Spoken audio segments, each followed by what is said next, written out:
All right, so friends, welcome. We're doing a little coaching today. So, ran Stephan at MagicCon. Was it Chicago, right? Yes. I never know where I am or what I'm doing, basically, at this point. I just travel so much. I was like on coverage in Minneapolis this weekend. Like, we're here. Where are we? I don't even know where we are. But ran Stephan, and Stephan seemed really, really interested in improving his limited game. Had a little chat. And I don't do much coaching anymore. It's just a thing that I can't really abide by time-wise. I have to charge too much time-wise to make it worth it. But Stephan seems super interested and super invested, which one of the things I really enjoyed about coaching was working with people who are super invested in getting better, which is great. So I figured, you know what, we'll do it. We'll figure it out, and we'll do the thing. So we got Stephan here. We're gonna do a short little intro on Stephan, kind of going over where Stephan is currently at in Magic as far as skill level, things already accomplished, things want to be accomplished, goals and stuff. Then we're going to hop into a Dragonstorm Tarkir draft. And we're going to go through a draft itself as well as the games. So, Stephan, what's up? Not much. Happy to be alive. Happy to be here. Just thankful that you invited me to do a stream with you. Sweet. Awesome. So real fast, Stephan, just give me a very brief synopsis of where you are at in Magic. How long you've been playing, where you think your skill level is right now, that also includes what have you played in? What have you top 8 at a PTQ? Have you played in a Grand Prix? Have you, dated myself or whatever, played in a Pro Tour or whatever else? And then what your goals would be. So, okay. I started playing Magic when Kamigawa Neon Dynasty came out. Found a local card shop. First went there to play Yu-Gi-Oh! And then decided I really enjoyed Draft a lot and stopped playing Yu-Gi-Oh! Started playing Magic. And then I played for about 3 years because I think it's been 2022 since Neon Dynasty came out. Picked up Magic more at Foundations, and I found that I had gotten better in those year-ish, so that I was playing off and on. And I'm just trying to find out what particular things do I need to improve upon. So I go from being kind of experienced and beat beginners to compete with people who are veterans and have played for years. okay. So what's your current experience level as far as playing competitively? So on Arena, what rank are you usually? And then have you played any RCQs or any of the larger Spotlight Series sort of events or anything like that? No. So the best I've done in Arena, I did do 2 Arena Directs for the first time when the one of the last box Dusk one was out. I got 3 wins in one, and I got 2 wins in another. And then when I went to MagicCon, I had some good results when it was just casual events. I either won 2 games when they were the big groups, or if it was small little pods, I would go 3-0. So I feel like another way to summarize is when I'm playing against people inexperienced or just playing for fun, I think I have an edge and can win. When I'm playing against people that are very intelligent, know how to, obfuscate which colors are available in a draft, and just have widely more experience, like someone of your knowledge, I think it's a very slim chance, unless I draw well, that I can beat them. So trying to minimize that gap so that, I have a higher likelihood to beat those more experienced players. Okay. Do you draft on Arena often or? Not as much recently. In general, I would say over the last year, when Foundations was out, I was drafting at least once or twice a week, for example.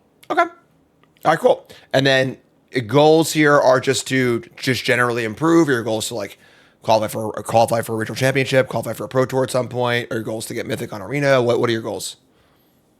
I would say in the immediate is just to get better so that I could go to my local draft and feel confident every time I go in. I could go 3-0. But as far as big term goals or long term goals, I would love to be able to qualify for a pro tour next year. If I dedicated myself, try to qualify at Chicago and maybe qualify for Las Vegas's pro tour, that would be amazing. I don't know the likelihood of that. I think that might be unrealistic for 1 year from now, but that would be awesome. Just qualifying for a pro tour would be an amazing goal. Cool. Sweet. All right. So, pretty simple profile. I think it's pretty cool. So we have 2 options here. We can do a quick draft. We can do a regular draft. Now, regular draft is obviously what a draft is. There's 8 people at a table drafting. There are some more time constraints though. Whereas in a quick draft, there is no time constraint at all. We can talk forever about picks, but it is a little bit less of an authentic draft experience. So I'll leave it up to you. Which would you prefer to do? Let's try to do the regular draft. Okay, sounds great. All right, so let's hop on over here and let's hop into a draft. We are on Nicole's account. My My main Right. account is currently silver, like silver 1. It's about to rank down to bronze for my next bronze mythic run, and then obviously my bronze mythic account is in the middle of a run. So we are in bronze or whatever. I think more important is the fundamentals we're going to be experiencing than our opponent's level. So we're going to do here draft. All right, let's fire up a draft. All right, let's rock and roll. All right, Stephen. Ooh, Here's easy. the pack. What do you think? Talk to me. Carsey Revenant is very, very tempting. I think black is great because then we can try to target the exhales. I think that'd be a very solid color to pick. The green card to the right, the herd heirloom, I know is pretty good. So those would be, and they're both rares. So I'm going to lean towards those. And then, can you move your mouse so I can see what's rest in the pack? Okay. I mean, this is a pretty good pack. I mean, you got the Caustic Exhale, you got the Carriac Guardian. But yeah, I think it's pretty easy Carsey Revenant, unless I felt a pull to green. What do you think? Yeah, I mostly agree. I think taking a single color card is a huge draw to taking a multicolored card. So this card's like very good. Like I would be much happier taking a single color card here. A little unfortunate there's an exhale in the pack as well. But signal wise, we're passing a bunch of good cards. It's kind of whatever. So Revenant's great. Pretty happy with that. It's a double black card, so it's a card we're going to commit to for sure. But I'm happy with that first pick. Whew. It's a little worse. Yeah. So there is a Dragonstorm Globe if we really felt we wanted to go in that direction. I think that's too early to decide that, though. I'm a little lost on this pick. I probably would follow Draftsmith or take the Molten Exhale. Probably the Molten Exhale is actually what I would consider. Yeah, Exhale is the one thing about this format is like this is kind of a weird format to do a coaching session in because like it's a very specific format where like with the color the tricolor things and then the enemy colored pairs are supported and the ally colors aren't really. So taking Revenant and then Exhale is like kind of a weird pairing. It's the best card in the pack, I think. The Bone Carrier Bitcher is really, really good, but typically Mardu does not want to be base black. So again, we're kind of like looking at our first pick and kind of trying to plan out where we'd like to go with also being kind of open. Sage is fine. Cost is fine. I think I would take the Molten Exhale here. There's no... One of the things about planning a draft is like you're trying to figure out where you want to go with the cards you already have and kind of plotting out, okay, what would look reasonable from your knowledge of what the set is and just kind of in general. So, all right, next pack, take a look. Mardu Monument seems safe. Shock Brigade also looks good. What can you tell me about this white card? This I think it's like a 2 and a white pip. I don't know much of a Static Snare. Okay, so it's an enchantment, lock down your creature. I'm not sure. I could tell myself, let's be open. Let's take the enchantment removal. Probably that. Just take the high value card or the Mardu Monument is what I would be leaning to. Shock Brigade is good, but isn't that a common, I think? It's a common, yeah. I mean, I think I would take a snare Right. here. I think the important thing about the first like 5 picks of your draft is you should mostly just be taking the best card and trying to find your lane. Right. And the awkward thing about our first 2 picks is that like Revenant is a black card. Mardu and Boros are color like that. The whole Mardu shard or whatever is mostly Boros and maybe a splash black typically. So Revenant is kind of awkward there. So it's kind of there's some planning happening here. Now we could end up like black red. That could be a possible thing we could do. There's a variety of other options, but like being aware of like the limitations, we don't want to end up with like a Mardu pile of somebody our mana is just the worst. So what do you think here? Yeah. Rally the Monastery or the Adept guy that gets double strike when you flurry. Probably Rally the Monastery. It's the highest Draftsmith card. Just lean on that. I should turn off Draftsmith. Yeah, I like the Adept a little better, but I think I agree with the Monastery. Okay. Like, I think black-white is a place I'd rather be than Mardu. Maybe we could end up even, oh man, it sucks. We could end up even like Abzan potentially, but like, again, I want to get this Revenant into our deck in a reasonable way where our mana is still possible, so. I like Feral Deathgorger, but I think you're probably going to tell me, or we would agree that Adept's probably better. So, probably Adept, but I do like Feral Deathgorger. It does suck that we just there's other passed green Adepts, cards. So yeah. it's like really, really awkward. Skirmish Rhino is a little interesting too. I think that fits a little better with the cards we already have. It's a tough pick though, honestly. What would you like to pick? I think it's between Rhino and Adept. Let's do Adept. Okay. There's also a possibility we just abandon the first pick too, which I think is like Yeah, a thing that you should be that ready was to do. starting In to the fall draft. into Boros. Right. So Mardu Devotee looks good. Low cost stuff. That's something I've noted. Just really quick to say, I have experimented within even your Pile Drivers channel, trying to just draft good stuff and not enough low cost stuff in Aether Drift, and I got stomped. So definitely have learned my lesson. You want to pick low cost cards. So I would think Mardu Devotee is the pick here. But what do you think? yeah, I don't think it's close. Honestly, this card's phenomenal. Yeah. And like, Yeah. even if we end up just straight Boros, which I think is likely here, not likely but possible. The card's great. Quarry Mountainary. I think that's the pick. Or shoot. Coordinated maneuver. I think Quarry Mountain Monastery is pretty high upside, and I think what I've heard you say in your videos is, take the high upside card. I could see that card being really good, but maybe I'm reading this wrong. What does coordinated move? What does that one to the right do? It's damage to the number of creatures you control. Or It's removal. I want the Monastery. What do you think? Or whatever, the Stalwart. Yes. Yeah. This is a phenomenal signal for us. Yeah. 7th pick, great Boros card. Yeah, we're slipping into a lane here for sure. I turned off Draftsmith, so no more training wheels. Okay. Haha. Okay, what's the card on the left? Vanguard. Creatures' powers equals the number of creatures you control. Decent. Okay, what is the other red card, like 2 to the right? I guess I'll top 2 creatures.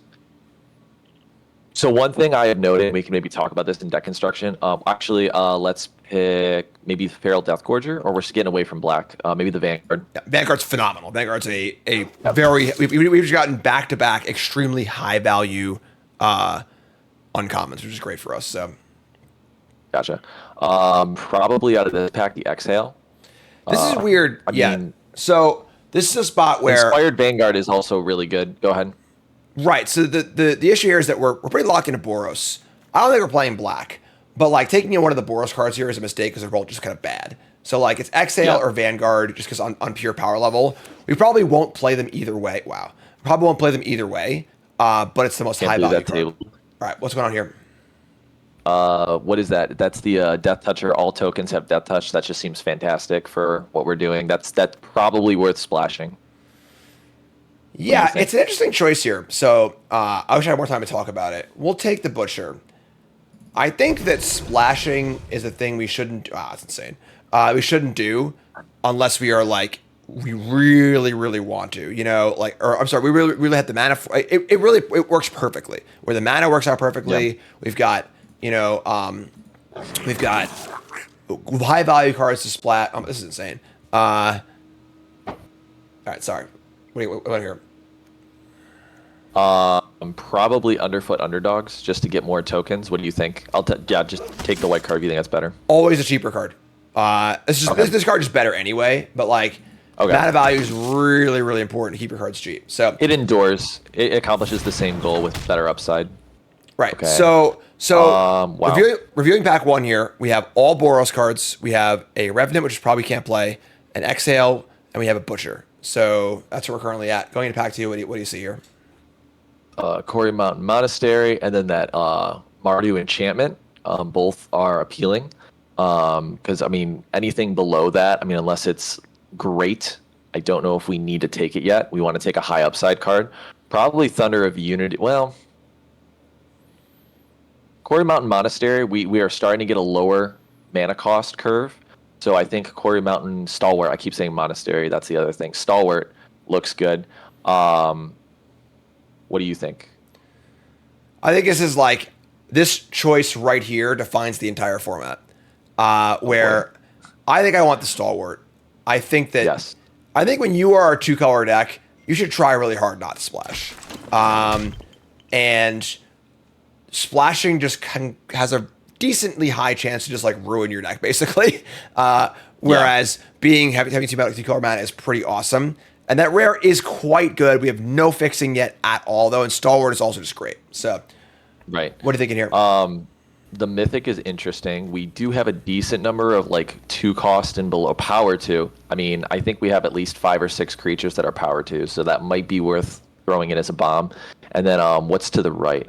Then there's the Delcoven Encampment. It's pretty good. I'm thinking take the Mythic. That's probably what you would say. I think this card's pretty good. I'm honestly not sure. I haven't played with this card enough to really know. We'll take it. I think it's pretty powerful. We can skew ourselves a little bit to two power things. It's a little slow, but it is like a really hard card to beat once things get going. I am honestly not completely sure though. So Sure. What is the white uncommon? Starry-eyed. Okay, whenever this creature attacks, another target creature. It's not bad. If we have more token generation, that could be good. Don't know how much we will get. What else? Dragonback Lancer's decent. The Flurry guy is haste decent. I'm not sure. Probably the uncommon or the Dragonback Lancer. So we don't actually have much mobilized stuff for the tokens. I think his card's like just okay. Take a cheaper card. Like Okay. we're light on twos. You should, especially in an aggressive deck like this, you should always be tracking your 2-drops in your mana curve as hard as possible. Okay. Unfortunately, we're not playing back. I do like the Kin Tree. Obviously, the Avenger of the Fallen is also really good, but don't know if it's worth splashing for. I guess we can decide that in a minute. Underfoot Arnogs is okay. Stormshriek Feral's okay. Maybe is it Avenger? I think it's Avenger of the Fallen. That might be worth splashing. What do you think? It's really It's tough. only 1 pip. We currently have 0 fixing. Card's really, really good. We have a fine 2-drop here, which we're currently starved for. Okay. Let's do the dragon. I think I would take the Dawnbreaker. Yep. I think that, like, again, we have a really good looking Boros deck here. We have, I would say, 1 card you want to splash. So we're not playing the Revenant, we're not playing the Exhale. And the Butcher's obviously fine, but like we would need to spend probably 4 or 5 picks on fixing to get this thing. And also we would need to see the proper fixing too. So I just think that our deck would be better if we are 2 colors. So what do you want here? This is kind of tricky. I'm thinking either Frontline Rush or Bearer of Glory. Frontline Rush is a really good trick. That could be like a game winner. Bearer of Glory also has the pump. I want to take Frontline Rush. I want a good trick. Agree. I'm a little sad because we really need 2-drops, and Bear of Glory is a great one, but Frontline Rush is an absolute bomb. So, right. That's insane. We can get the Headliner. I like the Headliner. Yeah, Headliner's great. Perfect. Plays very well with our Smile at Death too. So you should always be looking for these little like pockets of synergy where like we're not building our entire deck around Smile at Death and Stadium Headliner, but the fact those cards, if they ever come together, will be excellent is like a really nice little thing to have access to. So.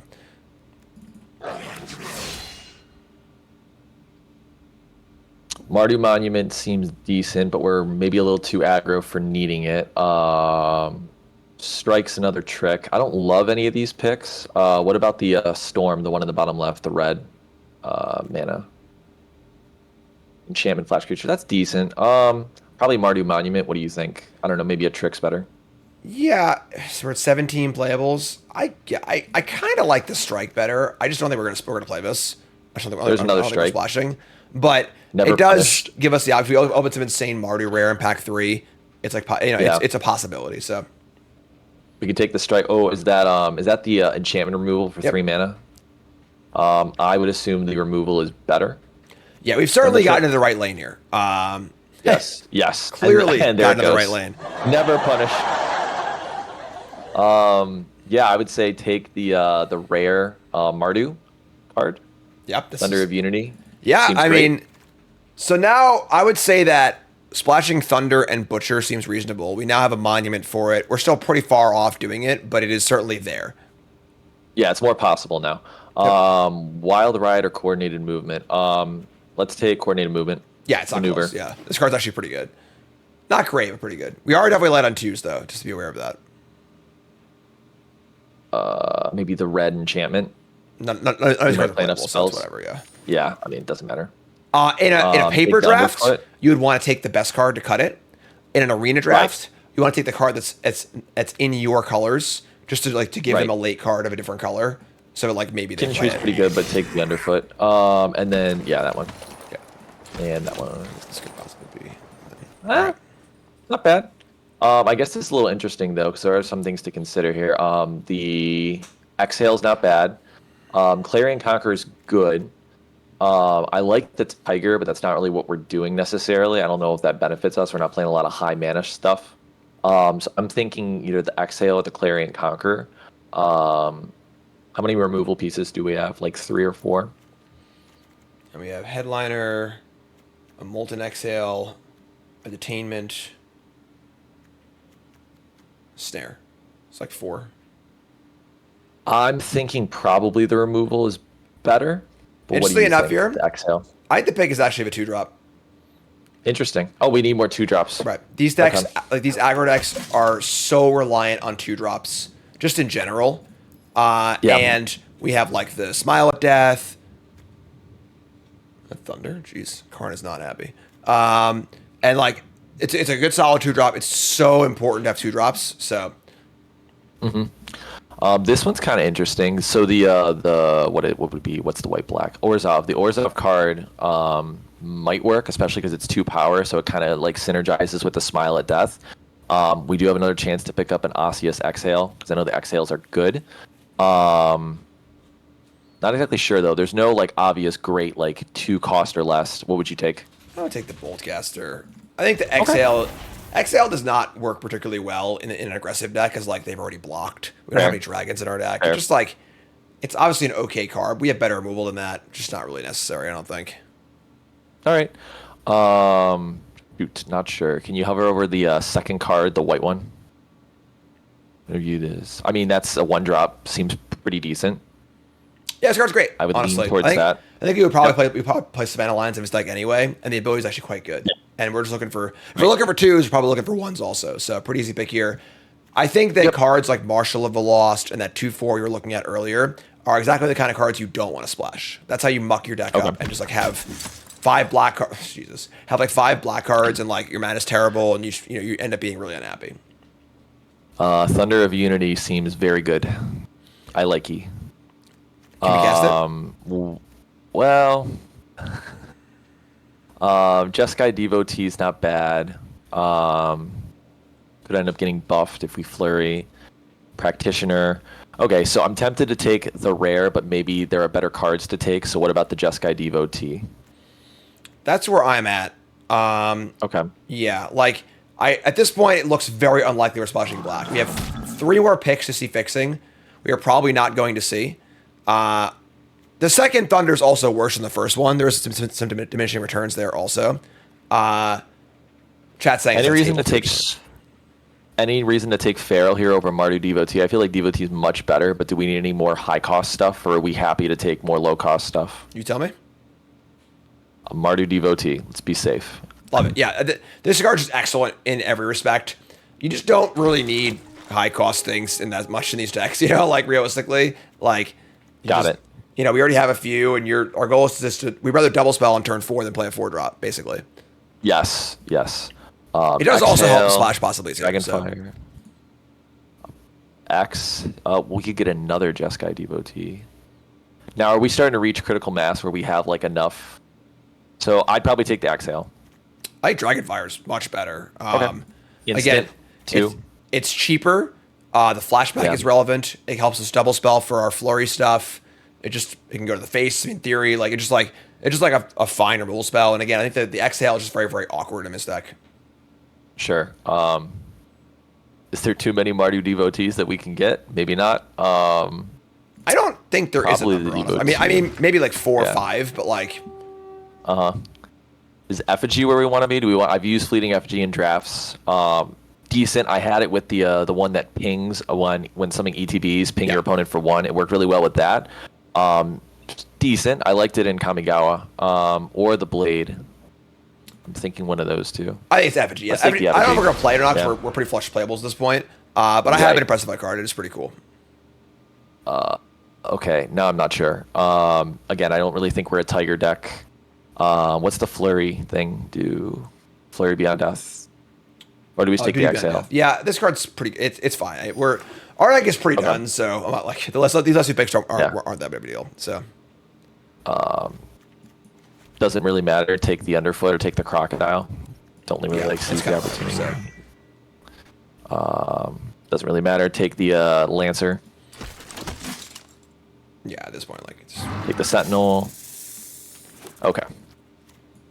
All right. Cool. So that was a pretty cool draft. We first picked a rare. We didn't marry it, which is the important part. We also, I think, did a good job recognizing that we could have easily had a very messy mana base and like tried to play everything, got really ugly. We kind of got away from that. So we have a lot of playables here. And we also have this splash as a possibility. So we need to talk about that. So I'll just take a look through and tell me what you're thinking. So one of the things I struggle with a lot of times is when I'm constructing a deck, I'm starting to build up when I do IRL drafts, build up the competency to be quick enough to sleeve up all my cards, make my cuts, and then be ready and not feel like I'm scrambling. So I'm getting faster. Some of the like composition of how many tricks do I play a bomb, and understanding like what am I trying to go for. I think sometimes that's where I may like lose some of my ability to win, is not constructing my deck right. So looking at this, I guess, what are we trying to do? The answer to that question is we want to have a bunch of low-cost creatures, have flurry payoffs like the Stalwart, and then have Smile at Death be like our bomb, where then we can just keep bringing things back. So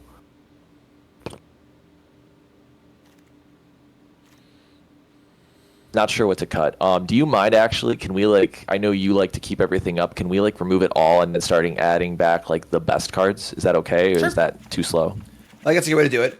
I think if you're drafting at in any draft format where you can look at your cards, which is basically everything but a Pro Tour or a regional championship. So you're at a side draft. You take a card, pick your cards up, put it in there. Your deck should be done by the time the draft is done. Like for the most part. Yeah. Like you should be literally building your deck as you're drafting. Like you should have a stack of cards, 1 drops, 2 drops, 3 drops, 4 drops, 5 drops, 1 drop spells, 2 drop spells, 3 drop spells, 4 drop spells, 5 drop spells, and lands. And you should be, taking out the cards, kind of counting how many 2 drops you have, counting your playables. Because one of the hard things of drafting in a Pro Tour is that you can't look at your cards. So you add every pack you draft, you take a card, put it in a face down pile, and you can't look at that pile until you're between packs. So you have your review, you need to try and memorize what you have and what you need, put the pile face down again, and then draft a whole pack without doing it. In most casual drafts, you can see your whole pile at all times. So you should just be building your deck. Whenever I do a draft at a cool stuff con or a side event or whatever, literally it's we're doing a draft, and by the time the draft ends, I just ask for lands, and I'm done. Because you're building your deck as you're playing. Obviously, I'm very experienced. So it's an instant experience factor there too. But right. So you should be kind of just putting cards in, putting cards out, and looking. So that way, also, not only are you building your deck, it's not just to be I'm doing this fast. It's to be when you're drafting. Hey, how many 2s do I have? Just look. Oh, I have 2. I need some more 2s. It's a way to inventory what you need. At a higher level draft, you'll need to memorize that and have that kind of commit it to memory. It's a little harder. But in a regular F&M draft, it's all right there for you. So, but I agree with this your sentiment here of the idea that it is better to add in good cards until your deck is done than try and cut bad cards, because it's more objectively every card could be fine in some reason, but we want to put in the best cards first. So I know where I'm at right now. I'm not quite good enough to multitask and just fly through the draft and know exactly what I want to put in. Also not knowing this format super well, played it less than 10 times. So all that being said, this is going to make my thought processes clearer.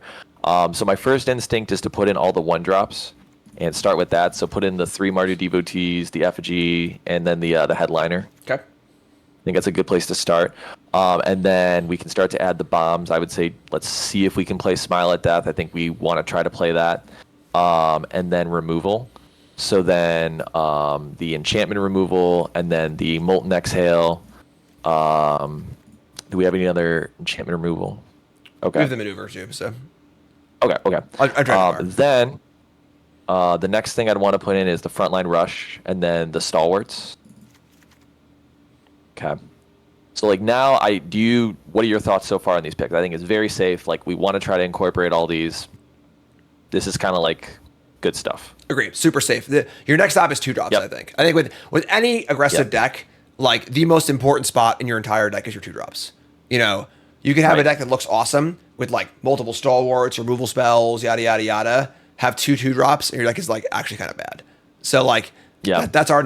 You've done a good job. Our 1 drops, we got removal spells, we have our super high quality cards. I think the next step is 2 drops. So what about the hasty guy that's next to the Carsey Revenant? He has a flurry payoff, does he not? Yep. So you got Duelist. I think we're just gonna add them all, Yep. and I think it's the devotee, Yep. the brigade, 2 kin guards, the dragon guys. Actually, this is a 2-drop. Perfect. So So we have a lot of 2-drops.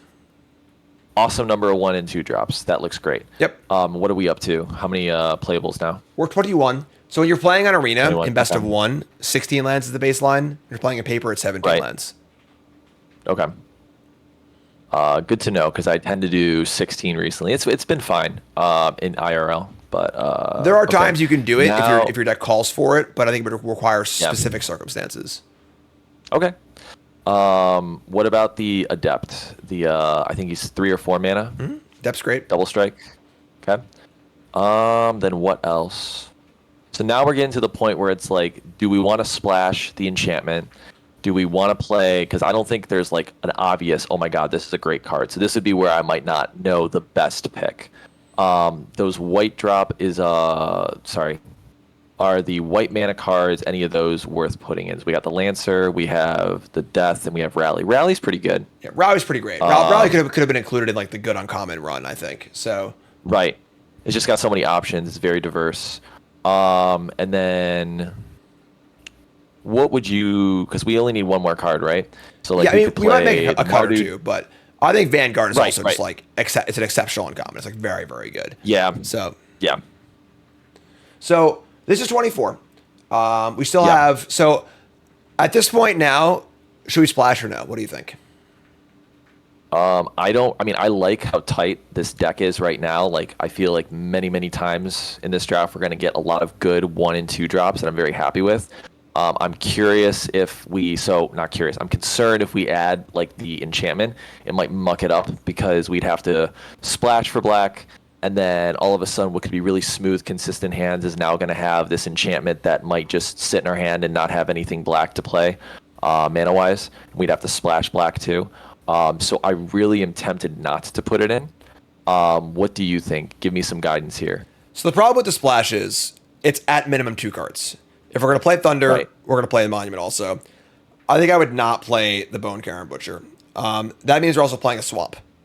And Swamp is heinous in our deck. It is awful. Yes. Because So we are so Boros. right. We do have the 3 devotees. I think without if we had like 1 devotee, it wouldn't even be a discussion. It's like not even close to not play it. With 3 True. devotees, it's a little appealing, but even then, like if I were to splash, I would almost want to just play the Thunder, not even play the Monument, because Monument's kind of end this deck anyway. I don't think it's worth the splash. If we had 2 lands, if we had like a red-black land and a black-white land, Yeah. maybe. But this is not some game-altering bomb. This is a cool card. It's a powerful Right. card, but it is not a card that's going to completely turn a tide. You know, if we are behind or slam a door if we're ahead, it's just a pretty good card. Butcher, same thing. It's a great card. Don't get me wrong, but it's a 4/4. They play a Molten Next Right. till they kill it. Whatever. You know, it's not like it's not like a Wrath in a control deck or some sort of like triple removal spell in an aggro deck or whatever it might be. So I think a splash is not Right. worth it here. I think one of the big things when you're deciding to splash is weighing your cost benefit analysis of like, what am I losing to do this? How good is my deck already? Do I need to take this risk? You know, I'm adding this power to my deck, but at the risk of drawing a swamp, having it be awful, stumbling on mana, et cetera, et cetera. Is that risk worth the payoff? I would say no. This deck looks incredible, honestly. This deck is a well-oiled machine. We're well over playables even without splashing. Like, we could easily play Boldcaster. We might play Duty Bound Death anyway, because we'll discuss that in a minute. You know, playing underdogs Right. wouldn't be embarrassing. Like, we're flush of playables. Our colors were Right. open. We're feeling pretty great here. So even with the devotees, this card's still phenomenal if you're not splashing. It's just like a 1/2. It scries. It's aggressive. It's great. Good for flurry and everything else too. So I think splashing would be wrong here, and I think this is where a lot of players get tripped up in this format because, like, well, what do you mean? It's a 3-color format. Why did they put these 3-color cards in here if I was not supposed to play them? You can play them, but there's a pretty big opportunity cost to doing so, and I think that you need to really be set up properly for it. And if you aren't set up properly for it, you are shooting yourself in the foot, basically. No, I totally agree. In my pre-release and draft experience, I've tried to play more 3 colors, and it's just like, if 2-color works, why force the third? And then just a quick question to check my logic and your opinion on this. Say this pile of colors we were playing, we're talking about splashing a third color was a little different. Say we had blue and we had some Sig appraisers and we had some things that like fetched cards or milled through our cards or looked through our cards.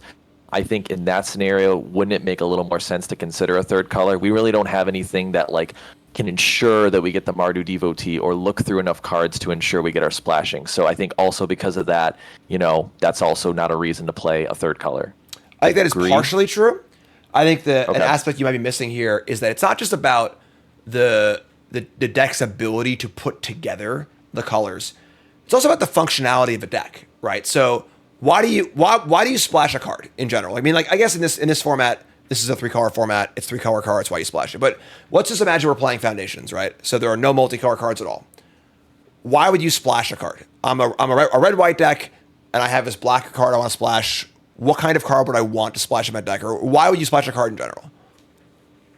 Because it's a bomb. So like if Carsey Revenant was like even bigger, let's say it was like a 5/5, and it had all its abilities, you'd be like, oh my goodness, I could win the game in like 2 turns. That's something worth considering putting in my deck. Obviously the 2 pips make it difficult, but if the card is impactful enough that by itself it could win you the game, I would want to splash it. That's at least, generally my thought. All right. Well, I would temper that. Really, you shouldn't splash a pip card no matter what, almost. But sure. Okay. So a bomb, right? A card that's going to win the game by itself. Yeah.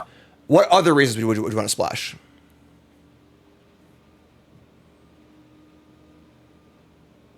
I'm not sure why else. I mean, I guess if you're playing like with Domain and you want to play more colors in that kind of format, sure, there could be a logic to it.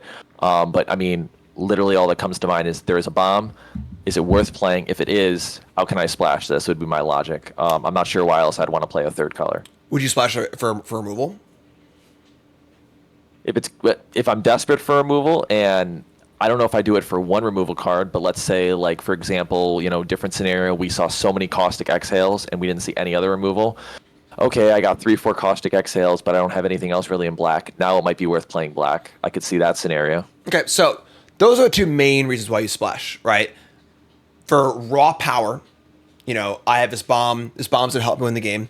Or to fill the holes your deck has that you can't solve elsewhere. So that can be like you just said, we just didn't see any removal that wasn't exhales. Or it could be like, I'm blue-green, and blue-green doesn't have great removal, so I'm splashing for 2 Doomblades or whatever, or something like that too. So this usually splash to fill a role that your deck is not currently good at.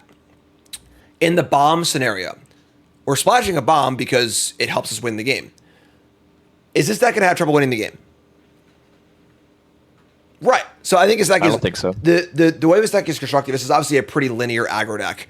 Typically, splashing an aggro is obviously worse because like your deck's faster and your mana is worse and so on and so forth. But the idea is that this deck is not going to struggle to win the game. This deck we have 2 stalwarts. We've got 1 Smile of Death for a big top end thing. We have a great curve. So like, we're not going to really struggle in that area. We have pretty good removal also. There aren't really many weak points this deck is looking to shore up. There are times where maybe you're like, this happens a lot when you're like kind of like the multicolor soupy decks. You take some removal spells, some dragon whatever orbs, and you're just light out ways to win. And you open up an off-color big huge dragon in pack 3. So, okay, that rare, I'm gonna put the work in to fill this hole that my deck has to kind of to fill out what my deck needs to do.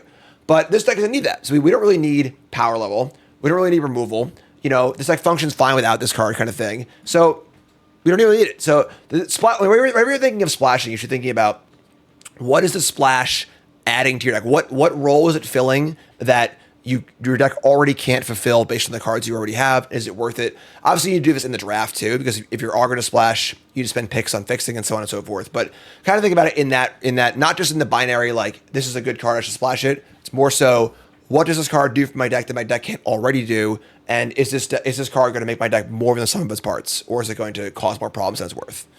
Make sense? Right. Yeah. Cool. Sweet. Okay, so last question here is we added all the 2 drops. We do have a Duty Beyond Death here, which is a pretty good trick. It's usually used more for the mobilize things, where like you sacrifice your mobilize so it gets to die anyway. You pump the team, pretty good trick. This is the kind of card that is also pretty variable based on how your deck is. Where like if we're like a big deck with a bunch of 4 and 5 drops and we have like removal spells and bombs, this card's gonna be terrible in our deck. But for the type of deck we have here, this card lines up really, really well. I think we can afford to cut a 2-drop. Or just something, you know. I know we were adding cards, and now it's hard to cut a card, but I think honestly, we have here the Devotee is a little iffy. We have 2, 3, 4. Probably one of the Devotees is what I'm leaning towards. We really don't need. Well, it's fixing. I don't know. Well, I like all the 1-drops. I think Devotee is great. The Mardu Devotee. Yeah, Mardu. I think that Jeskai Devotee, Coordinated Maneuver are 2 cards I'd be interested in cutting. I think it might just be Maneuver, honestly. I think that sure we have a decent amount of removal. This card is pretty good in our deck too. I don't know, honestly. Our deck's just like pretty good. Yeah, this is what I run into. It'll be like, oh my goodness, I can't decide what to cut, you know, and have indecision, and then just I won't sideboard. It'll be like, screw it, I already made this decision. If I wanted to make the selection, I'd probably get rid of Jeskai Devotee. But we don't have to. We currently have, so we have 5 2-drops, 5 1-drops. It's pretty good. Our removal and there's no spells, reason to cut like one of our 4-drop or our only 4-drop. I wouldn't want to necessarily do that. I mean, that's a pretty good card, double strike potential, but yeah, this card's excellent. I think also one of the important things too is the diminishing returns, where like we have 6 2-drops and 2 4-drops. We don't need any more. You know, if we have 5 4-drops, they get worse and worse as you add them. But only having effectively 1 4-drop is great. Right. Chat seems split on Smile at Death. I've seen this card to play once, twice. It's been very good. I haven't had it myself. I can see this card also kind of just not doing that much, but I want to try it and play it. So I think it's Maneuver or Devotee. Okay. I think we're gonna cut the Maneuver. I think that the Duty of Undeath does a very similar thing, where it helps to push through damage and so on and so forth. This could be wrong, honestly. Creature count is 16, which is a little lighter than I would like. So don't want to cut a creature. I guess Rally is also kind of a creature too, but yeah. Otherwise, I'm pretty happy with this. And then Smile, Smile cares about things power 2 or less. We have a ton of those, which is great. So yeah. I want to try it. I'm with you. Let's try it, and then obviously, you know, we have games to decide if we want to cut it or not. So we see here we have 15 white cards and 12 red cards. How would you like to build a mana base? Given we're playing 16 lands. 16 lands, 9 and 7, 9 white, 7 red, or would you just do 8 and 8? I might be safe and just do 8 and 8, but I feel like thinking like Jim, what would Jim do? 9 and 7. So I think the normally I would do 8-8. However, for me, the tiebreaker here is we have 3 Mardu Devotees, which can fix for red. And it also scries too. So I would rather make sure we have Devotee on turn 1, you know, to A, ensure red, and B, get our scry on to help fix our hand as well. Like a 1-lander with a plains and a Devotee is like keepable. Obviously with a mountain and Devotee, it's not. So I think I would skew plains because of the Devotees. So, and we are slightly ahead on white also. So, but yeah. Okay. Overall, though, this is honestly, I wish we were doing Bronze Mythic right now because I haven't had a deck as good in like 5 episodes. So, great. But I think overall, a good draft. And we did a good job abandoning our rare, which is great. We first picked a phenomenal rare. I think that understanding, like, I think it would have been really, really easy in this draft to fall into the trap of trying to be Mardu and playing the rare, trying to kind of like have your cake and eat it too. And you probably would have ended up with a lot of these cards, but a much messier deck, you know, where our mana would have been pretty awkward, our curve would have been kind of awkward, and we probably would have gotten some wins, and it would have been sloppy, for sure. So, but yeah, great. So, that's the deck. So we're going to hop to the games. All you YouTube folks take a second, and let's go. All right, so we're back here for game 1. Steve, what do you think? Hand looks great. We have a nice curve. We have all the mana we could want. I love it. This is why we play low curve stuff. Low curve good stuff. Agree. Cheap cards are good cards. Yeah. All right, so what are we doing? Mountain, Fleeting Effigy, get in for 2. Yep. Easy questions first, you know? I think the Effigy is going to be very good in our deck. We have like 4-ish flurry cards. And I think the card's actually just pretty good in general. But I think it is also very good with the flurry cards too, so... All right, now what? So he's showing red. I would say it's tempting to play the Fortress Kinguard and get 2 things and maybe see if he wants to be tempted to throw out a burn spell and kill one of our things. So I'm tempted to do that. Or do we just ping again for 2? So I think developing your boards obviously is almost always the number 1, right? I think the question here is simply, are we going to endure a 2/3, or do we want to endure 2 creatures? 2 creatures. Why? So I want a wider board. If he has red, I don't think there's any like wide wraths that I'm scared of, but I am scared of potentially him killing something that I would like to keep with like some sort of like twin bolt or whatever. He wouldn't be able to do that with a 2 toughness and a 1 toughness. So I think if we make 2 creatures, he's less likely to destroy it. So I think that you're thinking about their cards, which is good. I think this card should almost always be a 2/3. Where, like, it's if they use a removal spell on our 2-drop, we're happy. Whatever. You know, so I think that's the thing a lot of players think, like, well, what if they have this, they're going to do this. Like, if they do that, great. It's 2-drop. That means they didn't use it on one of our good cards, you know, so that's fine. You know, so not just thinking about the things they could have, thinking about the result of the things they could have. I think that we don't really utilize the token that well. We do have the duty, which can sack a token, but like we have nothing else going on wide anyway. So like play the good attacker. This will be fine later also. I think it's cool. So they play a sharpshooter. We draw a mountain. Now what? Okay, so a line I see we could do is we could play a plane. We could do the storm plane encampment or whatever, the enchantment removal, and then get in for 2. But what I've heard you say and what I think about is, okay, is this the right creature to use our enchantment removal on? Okay, say we're so excited we get in 2 damage and now he plays like a big bomb that we would rather have used the enchantment on next turn. So I'm hesitant to use the enchantment removal here. I think that this card is excellent. Okay. So 2 reasons here. 1, the card's excellent. But again, there's two sort of levels to this, right? Or aggro too. Yeah. So A, the card is really, really good. Like this card is a bomb. It's phenomenal. B, we currently have 2 power creatures, and it's a 1/3. So not only is it an excellent card, it's also screwing with our ability to attack, which is a problem. So I think that's a fine removal spell. So they play a Vanguard. It's currently a 1/3. Now what? Yeah, so I think just to analyze really quick back my last decision, I think it was because I want to make sure I'm making the right decision, but the decision should be based on what is our deck trying to do. We're trying to be aggro. Don't be afraid to like hold on to your cards. We're not waiting for some big bomb. We want to like kill them aggressively. Well, it's the confluence of both, where it is a really, really good card and B in our way. If it was a vanilla 1/3, we would not have killed it there. Okay. But because it's a high quality card and it's in our way, that's a double whammy of like, cool, let's do that. I'm tempted to play the Adept. Let's just be mana efficient, right? Would you like to attack first? But I like to attack first. I mean, we could try to pretend there's a trick and attack and see what he does. Are we blocking? I'm not that worried if he wants to attack and get 2 damage in or whatever. I think it's 2 damage. It'd be 1/3, and then maybe it'd be 3 damage. Let's attack and see what he does. Yeah, I think that your opponent is very unlikely to block in this spot. Like, this is a super high quality card. We have a crappy creature. They don't want to trade trick for this. If this was a random 1/3, they would definitely block. But high quality card. So take 2, awesome. And now we play the Adept, which can block the token anyway. So yeah, there we go. Happy life. Top card is a land. So a little flooded. Sweet. But we'll figure it out.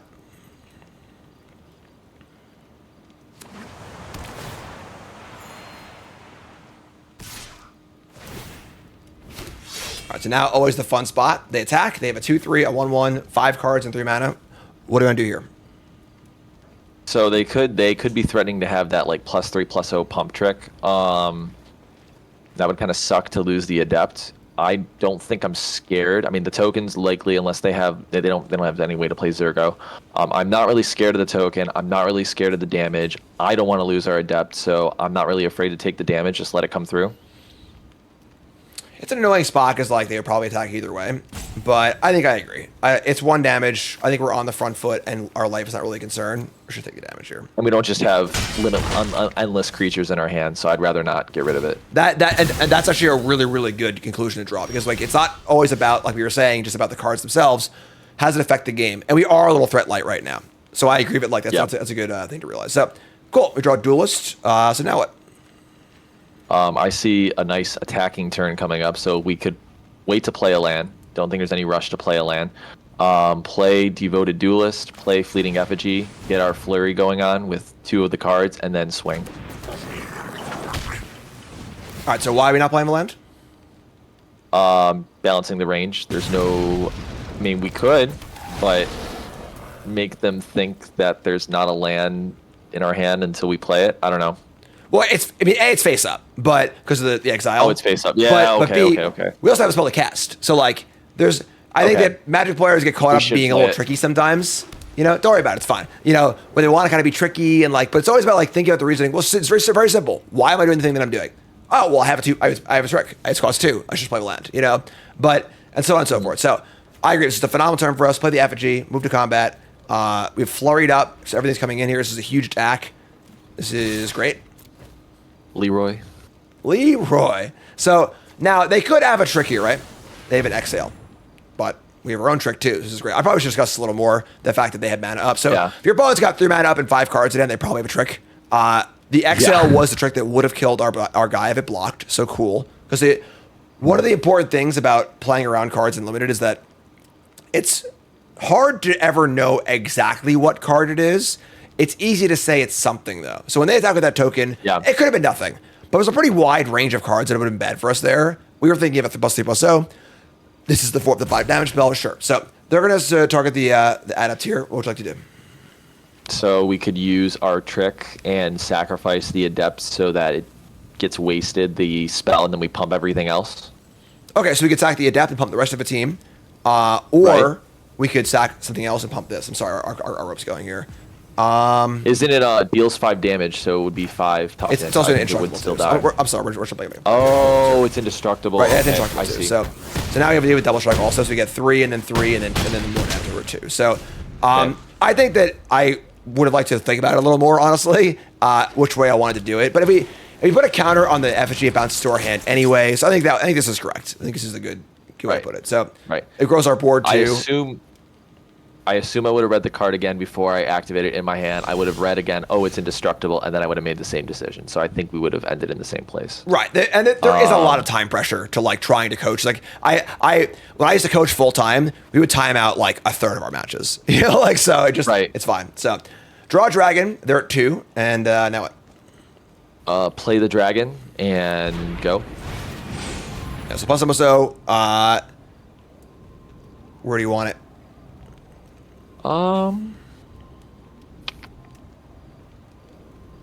Just thinking. Doesn't matter. Oh, they scoop. Doesn't even have to make the decision. Probably the 3/4. I don't know. Yeah, I'm honestly struggling to think of a reason why it would matter one or another. Because it's not a toughness boost. They have to block 2 things. They'd have to block 2 things and have a removal spell. So I don't think it really matters that much. So awesome, 1 up. Yep. All right, game 2. What are you thinking here? I don't love that. So like, I think I've also heard you say like, okay, like don't just think about like what you have turn 1. Like, does this hand give us plays for turn 2, turn 3, turn 1? Don't have a play on 1 at the moment. We also don't have a play on 3 at the moment. I don't love this. I am considering mulliganing. We could get lucky and get something from the draw, but I don't love it. And opponent goes first. So I would say we consider mulliganing. What do you think? It's definitely close. On the play, I would definitely mulligan. On the draw, I'm loading on tap so we can see our deck. We want to look at, so we are drawing, we've got 21% to draw a mountain, which is not great. We also have 3 devotees, which is 9%. So we're about 30% to draw a red source every turn, which is not great. And then we're on the draw. We have a few looks at it. We have a 2-drop. We have Monastery. I hate in real life like mulliganing this hand because I feel like it's different, but knowing that there's arena hand smoothing I think also does factor in, so probably would want to mulligan and hope that that would work out for us as well. You're saying like that? Well, the hand smoothing is only on the first opening 7. So all it does is it just draws 2 7-card hands behind the scenes. You can't see this. And then it gives you the hand with a better land to spell ratio. From that point on, there's no more hand smoothing. That's the only hand smoothing there is. Okay, so this next mulligan would not smooth at all. Correct. Okay, interesting. Okay, thank you. Education. I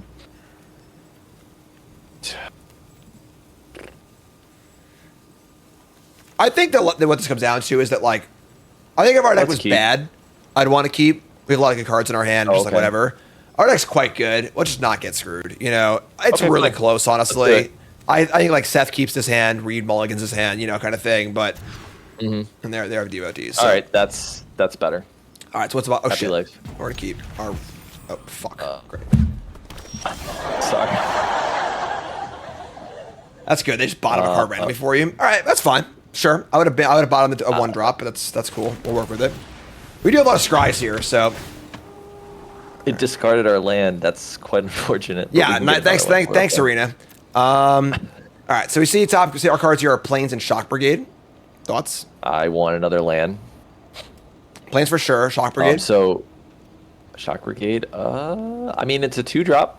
We should be able to play it with a devotee in a future turn, or we can bin it and put it to the bottom and try to get a red land source. Yeah, I think that we have say- plenty of things to do with our mana, so we could just bottom that one. Sure. All right, they play their own Shock Brigade. We draw Plains. What's up?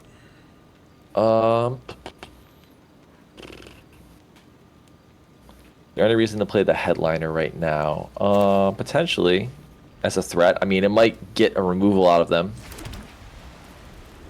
So play the headliner, play the devotee. Why that? Why not Jeskai Devotee? More things out on the board. Do those things matter on this Build board? our board presence. Do they matter? Well, menace, and there's going to be a 1/1. It'll make our blocks better. Yeah, I'm going to defend my argument. You can obviously push back, but I think it does matter on this board. I think that's the right decision. So the problem is you're thinking about the board right now. Until we Okay. get to attack, they're going to play a third land and play a 3-drop probably. And most 3-drops will be able to get in the way of a 1/1 or a 1/2. So having a 3/3 attacker next turn is probably more beneficial. And also, I mean, it blocks token and stuff too. It also threatens a block on the brigade, right? So like now we can block the brigade with our 2 creatures. So even on the board, I think it's fine. But one of the most important things I think I've noticed so far these first 2 games is that you're definitely taking a good active approach and thinking about the things they could have. But you're not necessarily thinking about like the texture of the game over the next turn. You know, we're like, it's not just about what the game looks like right this second. It's about what's it going to look like by the time it gets back to our turn. So now they played a 2/1 lifelink and a 1/1. We would have a headliner. Would our headliner attacks be good? Like, kind of not really, you know. Whereas our devotee attack's pretty good. There's also stymied their shock brigade attack too. So Yeah, I see your point. cool. Okay. Now, Play 2 Mardu devotees to pump our Jeskai devotee, and then we get to scry. Well, okay. So if we scry twice, we might end up wasting the second scry. Maybe it's better to play the Mardu devotee and the headliner now instead of cycling in the dragon.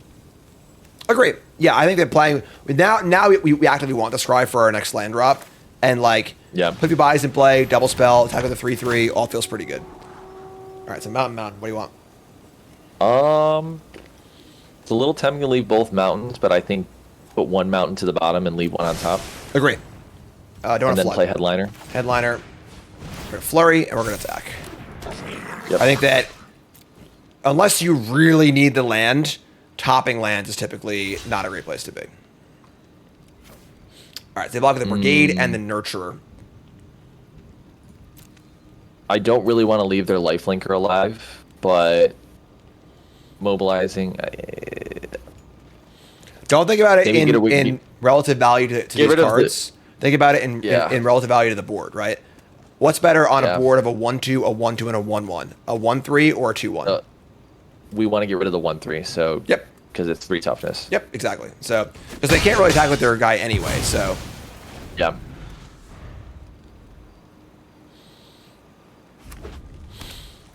Okay, so they're black-red. They could be Mardu and Mana screwed, but typically black-red leans a little more like sacrificey, where they have some sacrifice elements trying to get value off tokens and stuff too, so. Alright, that's annoying, but sure. So Victor, Pussimoso, Instructable. No good blocks. Got to take, unfortunately. Yep, take a hit, it's fine. All right. So again, like talking about balancing the range, not trying to get too lost in the sauce here, but there's no reason not to play the land first, right? Like it's the smart play. We play the land first before we do anything else. Yeah, I mean, what would you do? We're not really hiding anything. I don't think we really have many attacks here either. I mean, we could use the the rally offensively, but like not at a great without possible loss. We're pretty far away from playing the dragon, so do we omen the dragon? Probably yes. So the big question mark in our hand is this card, right? So cost 2 us if you cast a spell already. If you play 1-drop, we can cast it. Makes 2 monks, pumps 2 things, strike creature power 4 greater. So we do have a decent combat attack this turn. The question is like, how would they block, if they even would block? First things first, let's get information. Let's just cast Scry. Yeah. That was pretty quick. Top cards are Duty and Exhale. I like Exhale. Duty may... Yeah, I mean, those are both pretty good. All right. Yeah, let's do that. Duty first. So Duty's phenomenal with the mobilize. So and now we have the Duty on top. We don't necessarily want to even get that frisky this turn. Honestly, now that we see the Duty on top, you might be interested in Raise the Alarm. Be patient. Just making 2 tokens. Oh, yeah. So, like, we didn't know that previously. We could attack with the Devotees. Maybe they block. They probably wouldn't because it's a kind of an obvious trick. We play a pump spell. We kill a 3/3, whatever. But now we saw that. I kind of want to just not attack and make these tokens. So no, let's make the 2 tokens. That sounds awesome. So also, it's true. Chat points out that if we omened, we would shuffle that away. So kind of awkward. I think we were either going to cast Rally as a pump spell or as a token spell, given the option. But no. So they play a 5th land and they say go. What the hell is going on over there? 5th land, say go. So this is a bronze player, so let's assume they're not like Stephan. Maybe they are making a good choice, but ignoring that, let me try to ignore that. Always assume your opponent's making a good choice. Yeah. Until they prove otherwise. So 5 mana, like Wrath, 5 mana. I don't think there's anything that I'm scared of in red and black. I mean, there could be like just removal in general. Could be like the exhales. So that would kind of suck. So theoretically, we attack, we pump, and then before the pumping, they interact and they kill something. But I mean, I'd want to like see them have it, make them have it, right? Yeah. So you can never know exactly what they have here. There are some scenarios where like it just can't be anything else. Like I'd say too complicated against you. So, but they probably have something, or they're mana screwed. If they're mana screwed, great, we're gonna win. We're gonna win anyway. So, something, but there's not much we can do here about it. So we're just gonna jam. Just send it in. Hit the Leroy button, and probably looking to sacrifice the mobilize token to Duty Beyond Death. Yep.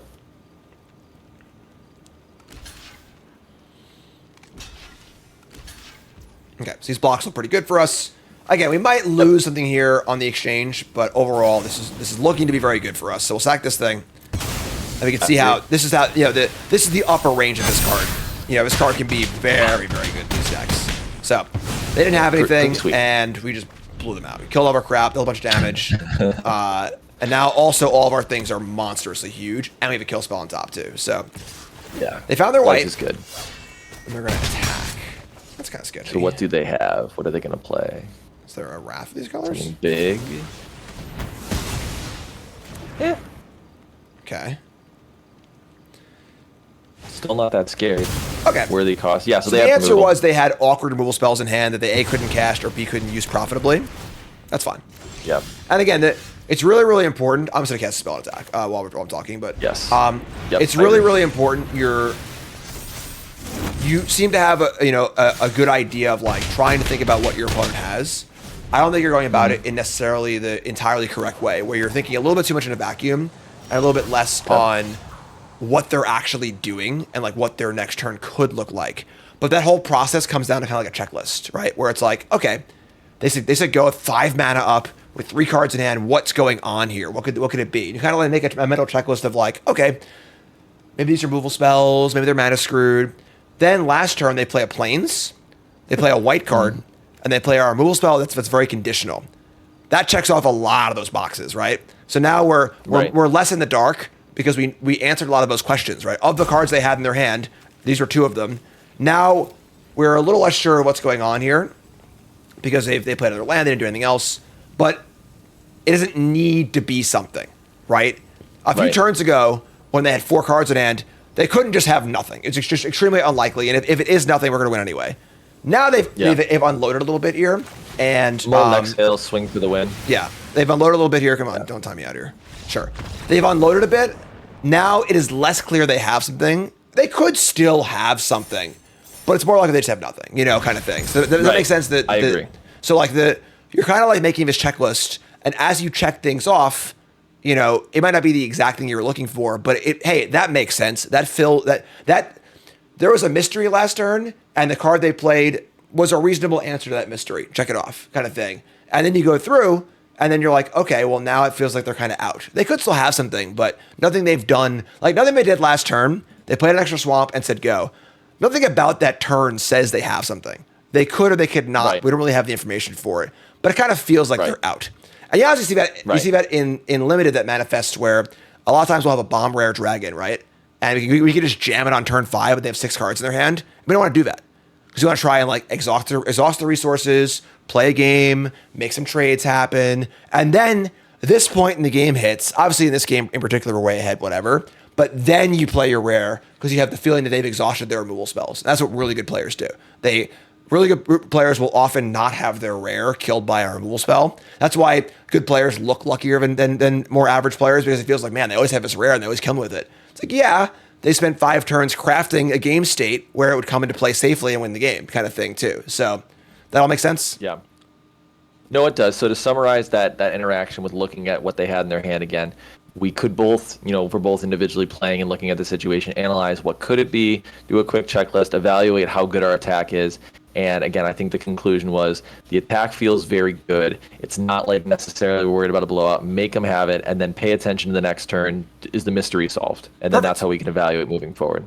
Great. Excellent. Very well done. Awesome. Sick. All right. Game 3. Talk to me. I say we keep. No turn 1 play obvious at the moment, but turn 2 we have multiple plays. Turn 3 we have multiple plays. So I'd say we keep. Yep, that's great. 1-drops are not like a given and limited. We have 5, which is kind of surprising. Well, there you go. Never not lucky, but this hand's great. We have 2-drop, a 3-drop, and a removal spell, and 3 lands. It's just like your prototypical good limited end. Now it's even better. Yep. Okay, we see Brigade and Plains. Keep the Brigade. Do we need the planes? Potentially for Flurry. Yeah,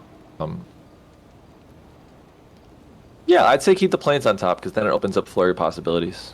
What do you think, Bennett? I think that at any point you could bottom a land, you should do it. Because if we draw a 5th land, we're going to be really unhappy. And if we draw a spell, we're still going to be happy. Maybe we can't Flurry exactly, but we'll be spell flooded, which is great. And our curve's nice and low too, so. Right. Okay. Definitely decks where we would want to just keep a 4th land in the dark because our curve is high, but our curve is super low, so. Right. Okay. What's up? Play the Devoted Duelist. I want to play, both those have Flurry. I want to play something with Flurry. The Menace creature that makes a mobilized token, I don't think is,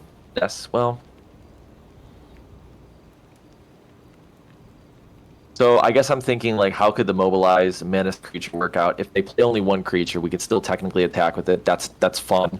If we play the Devoted Duelist, yeah, I think I want to play the menace creature. I think that's the move. The mobilized one with menace. I agree. I think that Duelists will get more damage right now, but it's a kind of a worse card overall.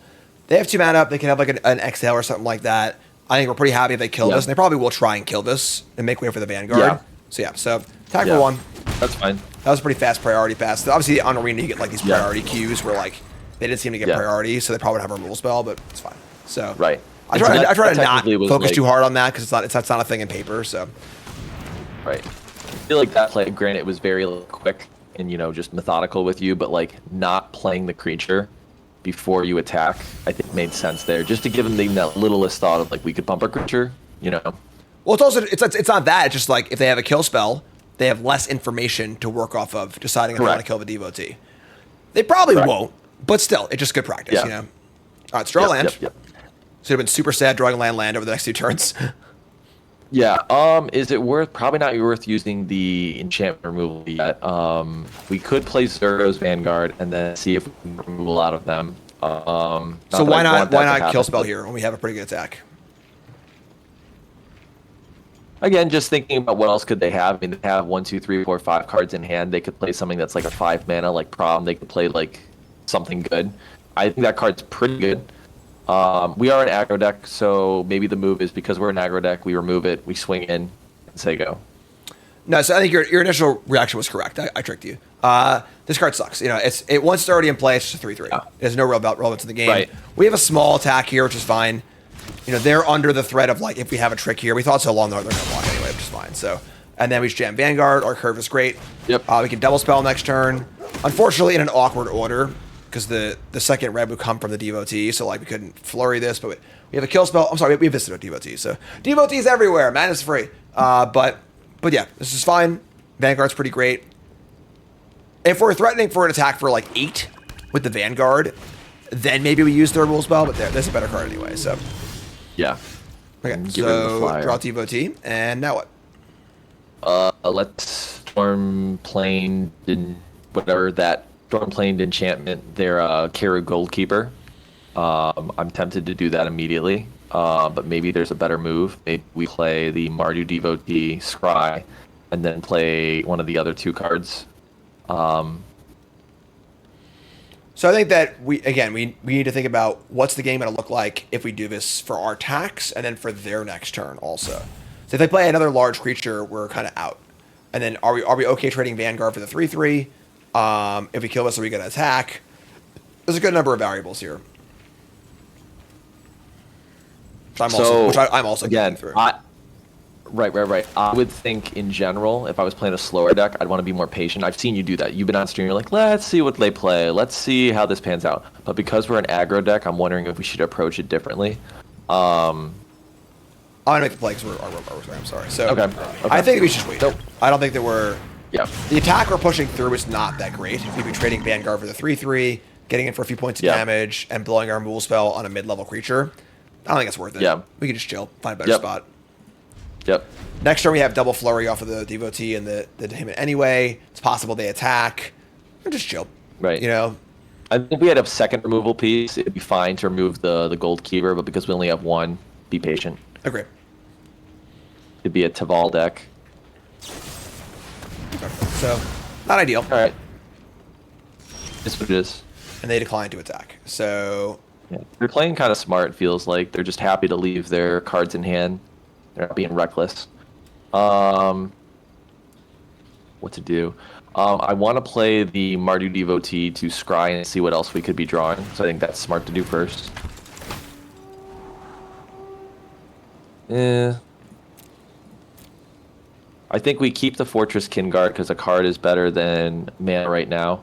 And then bottom the Mountain. I don't think the Kinguard's better than the bottom card. both. Yeah, I think you're just going to bottom it. Okay. We definitely don't want to draw any more lands, but it's, it's tough. So, okay. And now what?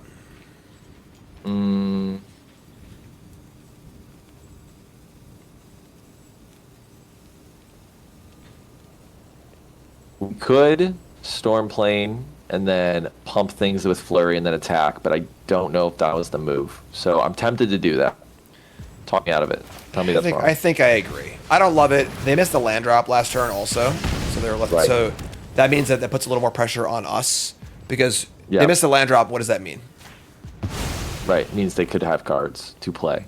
It means they have 4 spells in hand, right? Like the full stop. Right. There's almost no way it's not 4 spells in hand.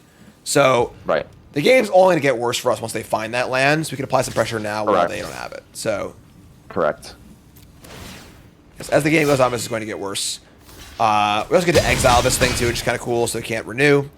And they decide to trade their 3/3 with my Devotee, which I think is a great draw, or a great exchange for us. Great trade. Yep. One of the things when you're playing an aggro deck like this is what just happened, I like to call simplifying the board, where you both lose a resource. That favors the player who is ahead on board, because now they have less double blocks, we have more shitters in play, 1 removal spell or trick will push through, all pretty good. So, okay. Yeah. Play Serpent, they bounce our Brigade, now what? So, if we play the Riling Dawnbreaker as a creature, it potentially has a good chance to be removed. They have 3 cards in hand, they could just be holding removal. but I think that is a card that we want to make them have it because a 2/2 doesn't really do much for us. So I think that's the move, and then theoretically we can pump our duelist and force them to block if they want. So I think playing Riling Dawnbreaker as a creature is the move. Agreed. So they have a kill spell for it. At this point, whatever. We don't. It's not like when you're trying to play around removal spells and stuff like that too. You're doing so because of the other options you have available to you. If your only option is, I mean, other options is like play Brigade and do nothing, I guess, which is like not going to force a removal spell anyway. We're not playing the Omen for a 2/2. So play with Dragon. This is a fine trade. Again, this is another simplify the board kind of trade where you know we remove 2 blockers. Now our 1/2s are free to attack. We have a Dragon to play also. This is scary. This is a scary game where they have 3 cards in hand. They're all spells. It's not ideal for us, but you've drawn. I guess 5 lands is. I'd like to cap out there if possible. So hopefully we draw some more spells. But this is the kind of game where the enchantment would be very good. Yeah. The rare. Oh, the one that we do not currently have in our deck. No, the 5 mana mythic or whatever. Oh, the Smile at Death. Yep. Yeah. Right, so that kind of sucked. So they return the creature, kill a thing. Now they have 2 3/3 blockers. That being said, the dragon is here and ready to riot. So we can fly in the air, which is cool.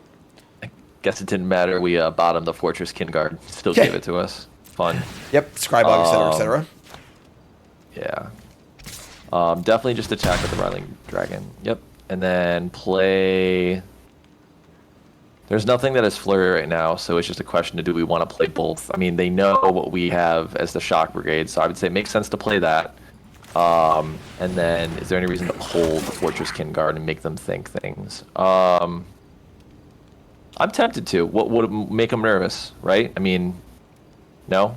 Play it? So, again, trying to be a little too tricky here, I think. It's make them nervous about what? Okay. Like what? Normally I would just play it, but, asking interesting questions to you because I have your attention, so. Sure. So, I think that, while it is not great on this board currently, there are definitely draws we have that can make it good. It's 2 power creatures, so we can add a power to it with the Dawnbreaker, so it can attack on this board too. And then, nothing that, we're not fooling them. Basically, what are we representing that's going to stop them from doing something? It's not a particularly, they're most likely thought would be, it's probably just a land in our hand. It's not going to change much on their side. So if it's not going to have a dramatic effect on the game, there isn't really a reason to kind of trick them or whatever. So that sucks. So they play a good rare, kill our thing, play an agent. Yeah, this is getting a little tricky. Yeah, and we really like to draw that rare, honestly. They've played a pretty good grindy game so far. Yeah, that rare would help a lot. This is kind of tricky. I don't think we have good attacks. So I think we don't do anything. Would you attack? I don't think I would. Yeah, there's no viable attacks here, unfortunately. And all of their blockers are shitters that have already done their thing, so they would never not block here. So yeah, they'd be happy to trade. So it's the middle over a pummeler. That's unfortunate. Game's starting to slip away a little bit. Yep. This is like the weakness of an aggro deck. If we don't draw great and they can stall us, things start to look bad. But for sure. They did a little more pressure on us to draw our high-end cards in that scenario, which we've not really done so far. I've drawn most of the little guys. And, 6 lands is a lot for an aggro deck. But what's our percentage to draw one of, devoted duelist, not devoted duelist, the... Stalwarts? The 4 mana double striker or, some of these other cards, We're 4% to draw any given card. Okay. So, I would say Smile maybe Death, 8 or 10. Adept, Stalwart. We don't actually have a lot of great draws here, but all right. So that frontline rush wouldn't be too bad. Okay, so they're attacking with a 5/5. So yes, they pummeled onto the Night Watch, attack for 5. I don't see a good block. We don't want to trade our board presence, so I think we just eat it. Yep. And we are flooded. Fun. I think no reason to tell them what we have in our hand. I don't think we need more than 5 mana right now. So, you could, just play it. Don't be tricky. Yeah, the thing is that there's so little value in not playing it. And there's definitely been times early on, I like was like, Yeah. I'll just hold the land just in case, whatever. And like I drew a monument, and I'd have enough mana to play the monument and activate it all in one turn.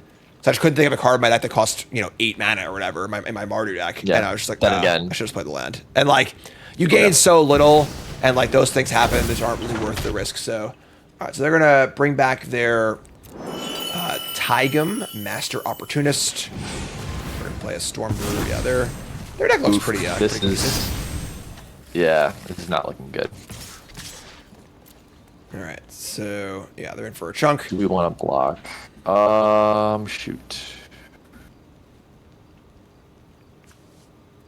I really don't like the Dragon Sniper. I really do want to get rid of it, but is there a worthwhile trade? Because like theoretically, we could trade 2 things and then get rid of it, but is that worth it? Actually, we'd have to trade more than that.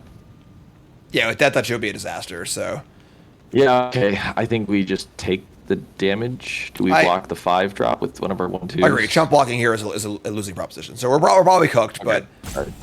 Yeah. take damage, see what happens. Sure. And That's fine. yeah, it's So probably good. happens. Play an aggro deck, draw 7 lands. They did a pretty good job Nothing keeping you us can do. down.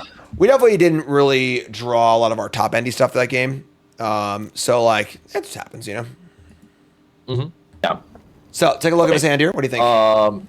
I mean, we could play Mardu Devotee. So this is a risky hand to keep. I mean, we have a chance to scry lands and then feel better about ourselves, but keep it because there's a chance we can mill multiple lands. I feel like you would say keep because we got the Mardu Devotee. We could scry.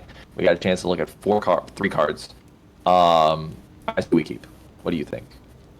So you're a draw step, Risky. 2 scries, and then another draw step to 5. So you have 4 looks at a land. And of Yeah. course, Devotee is also our red mana too. This is why we played 9/9/7 and not 8/8 lands. Yeah. Maybe keep us on a draw. Yeah. This card's We hate pretty to- great. So, Yeah. well, there we go. Easy game. There we go. All right, so here's Devotee.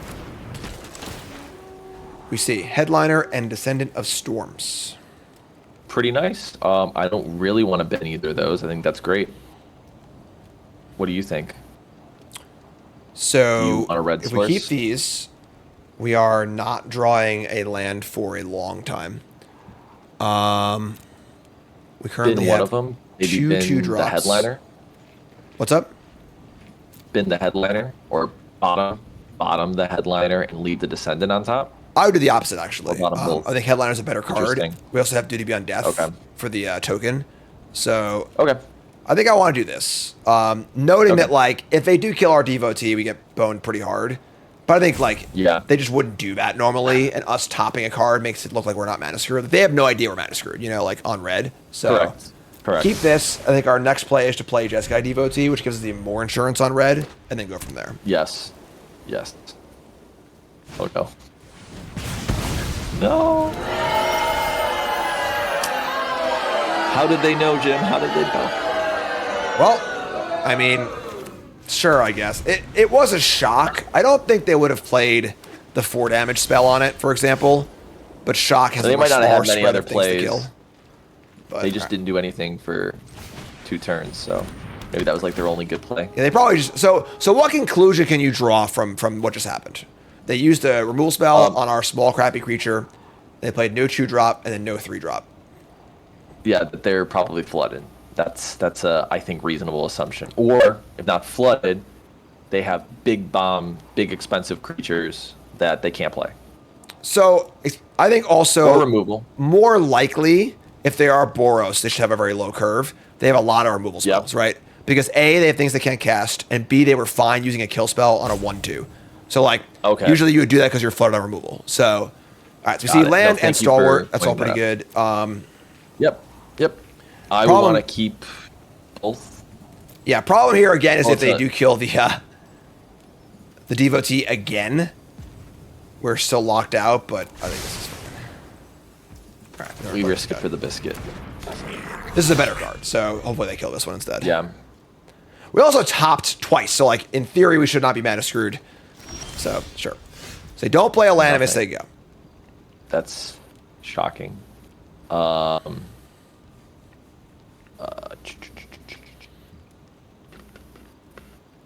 Play a land, play Jeskai Devotee and swing, Why Devotee or over play Jeskai Duelist? for fixing. Agree. Yeah, I think that we want the insurance policy in play. They could have a white exhale maybe here. don't play the land. I was gonna say maybe that was a reason to not play the land at first, but to not give them the Once info it that we have actually three comes into planes. play, I think it's fine. But I think we're never not playing the land. So I think maybe you're right. Actually, this is a spot where we could have held our land and not revealed that we only have white mana.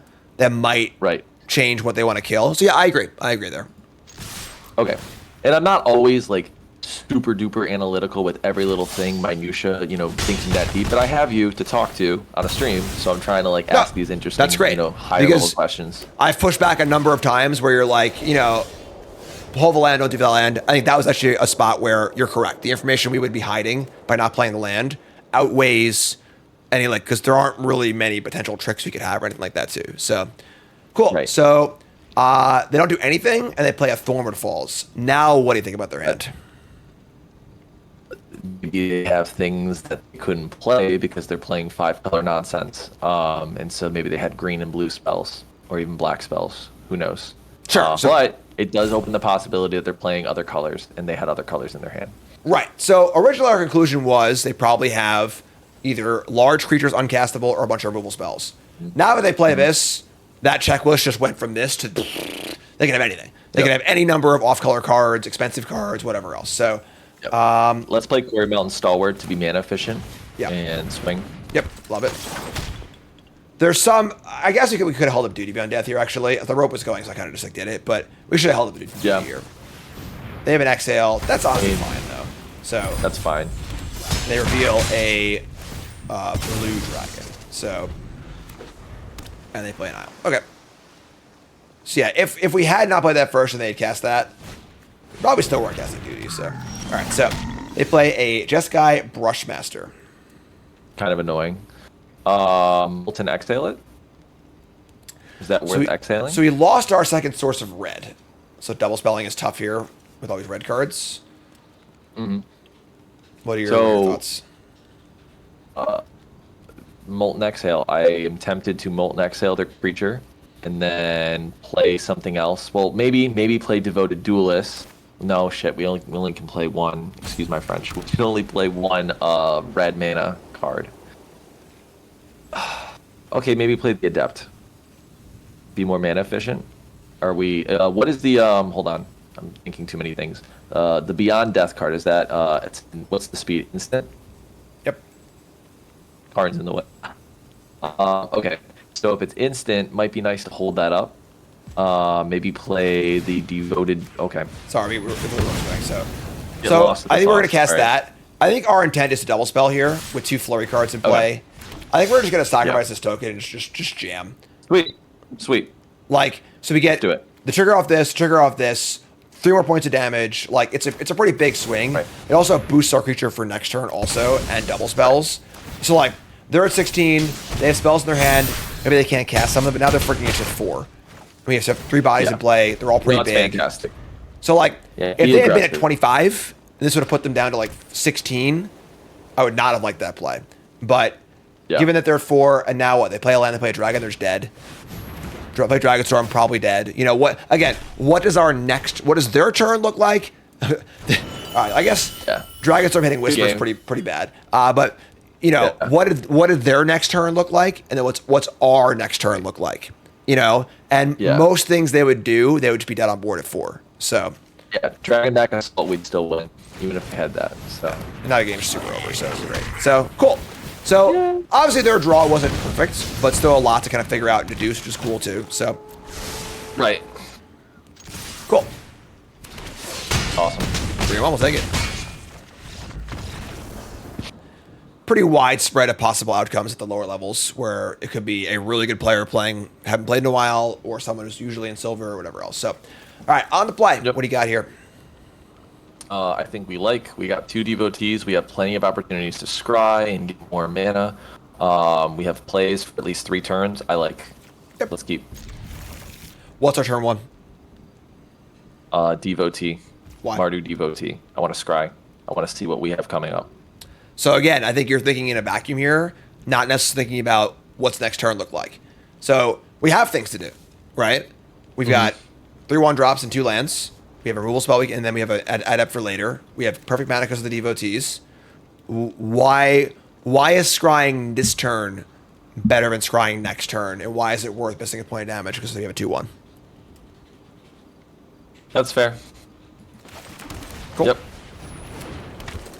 So again, it's not. It's always about thinking about not just this turn. That's the most common thing.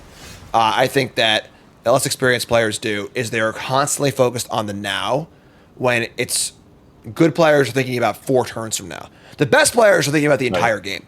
The best players in the world are thinking about literally how the game is going to end, and then they map their road to get there. But even just thinking about the next turn or 2 is reasonable.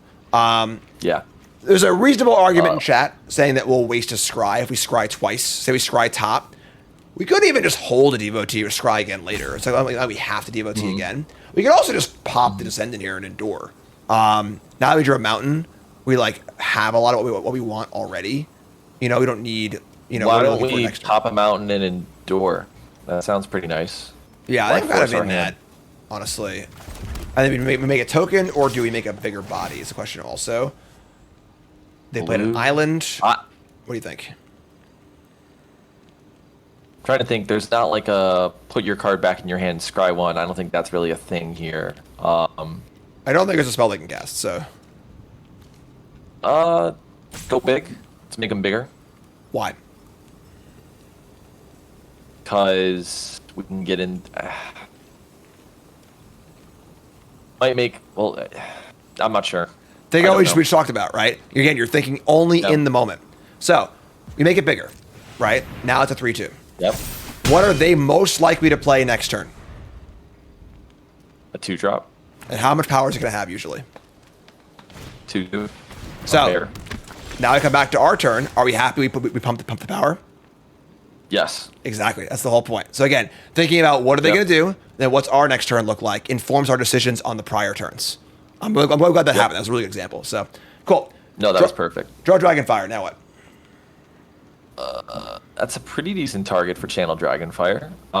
We could do DOT Dragonfire, whatever. You're breaking up a little bit. I want to get in for 3. Right there. Yeah. Hello. Can you hear me? Yeah, you broke up a little bit. Okay, I'm sorry. I am tempted to use Dragonfire. Using Dragonfire and Ancient Codes makes sense. And then we played a Mardu Devotee. First Dragonfire, get in, play the Mardu Devotee. So you're breaking up a little bit. Our rope is going, so I'm just gonna make the play. But so why Dragonfire here? Why is Dragonfire necessary? It's not. I see now. Yep. So we do that. Devotee and wait. This is also a pretty low value creature. It's also a card they almost want in the graveyard anyway. So it's pretty unappealing to do that. So play Devotee. We see Mountain and Devotee as our scry. Thoughts?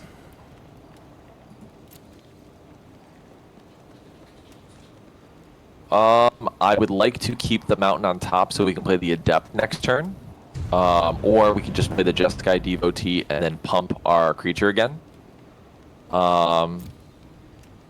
Why don't we put the Jeskai Devotee on top, and then the Mountain second, and then we can plan to play something and then pump. Oh wait, I don't know what I'm. Yeah, Mountain on top, Jeskai Devotee second, play the Mountain, pump our creature again, and then play another spell next turn.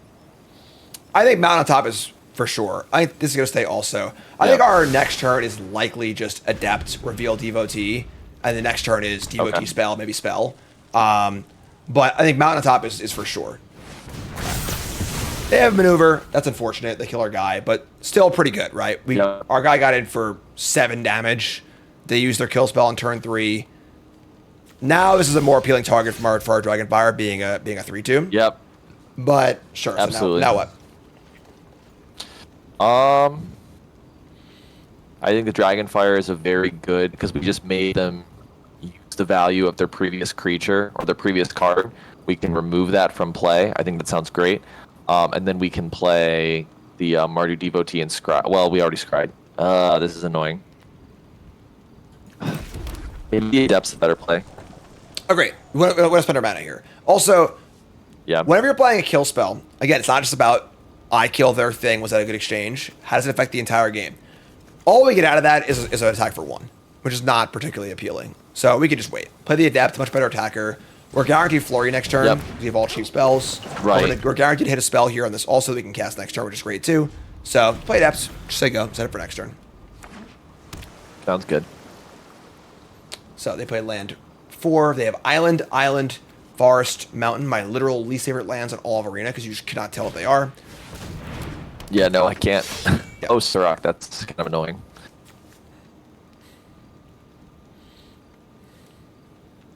All right, so they play Sorok. They have Mountain up. That's pretty good. I'm gonna hit for them. No blocks. That is aggressive. Good for them. Not for us. Yeah, not for us. Is that bad for us? Why is that bad for us? I mean, lots of damage, but I mean, it doesn't really bother us. Life is the resource, right? Exactly. So again, big picture. You're in the short. You're thinking of like, oh wow, it's a huge attack, but like, that's also they just removed their own blocker for us. That's great. Like, would you have spent 7 life to remove their blocker for next turn? Yes. Yep. Awesome. That's great. You know, so draw land. Now what? So I am tempted to get rid of the rock because that could be annoying. Let them draw multiple cards. So I'm tempted to play them out. Fire, enchantment. So We're breaking up again. it's breaking up.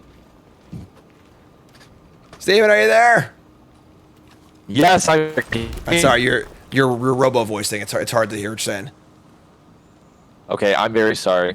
No worries. Can you hear me better now? Clearer now? Yeah. Okay. So I was thinking we remove both things. Dragonfire the code second. First Storm Plane the Sirach, and then swing. So if we do that, we lose the Devotee, right? So this goes away next turn. Oh. So I think we're fine. We don't really need Dragonfire as agent, right? Like, it's not really blocking our thing very well anyway. I think we just detain the Sirach. We're gonna lose a. They're gonna get a card off this, whatever. But we get it for 4, which is great. They're already at 13. Devotee doesn't have to attack. We have 2 spells next turn for Flurry, removal spell and a scry and a flashback possibly too. So, and they agree they're gonna chump. So.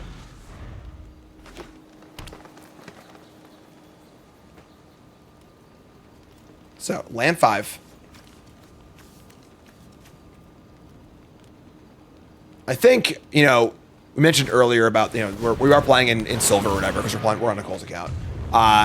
You know, I think a lot of our opponents have played reasonably well. This game, our opponent feels like they are, not to make fun of them, I'm going to point the mistakes though, just sort of making plays. Like, there doesn't feel like there's been a great amount of thought given to the big picture of this game in the plays our opponent has made. Does that make sense? Yes. Sorry, roommate. No Stopped worries. in to say hi. Okay, so they play a Tawny back. Now what?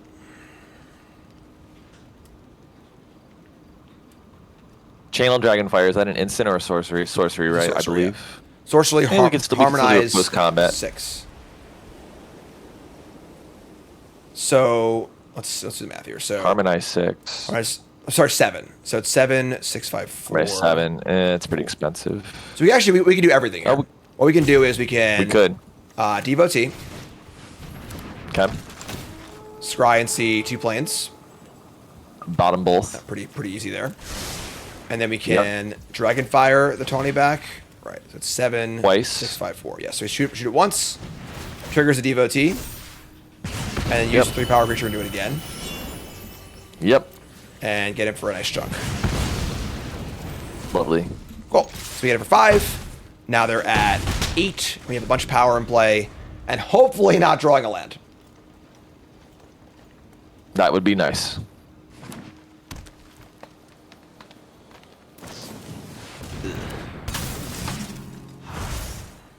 That's not ideal. So they Songcrafter Mage.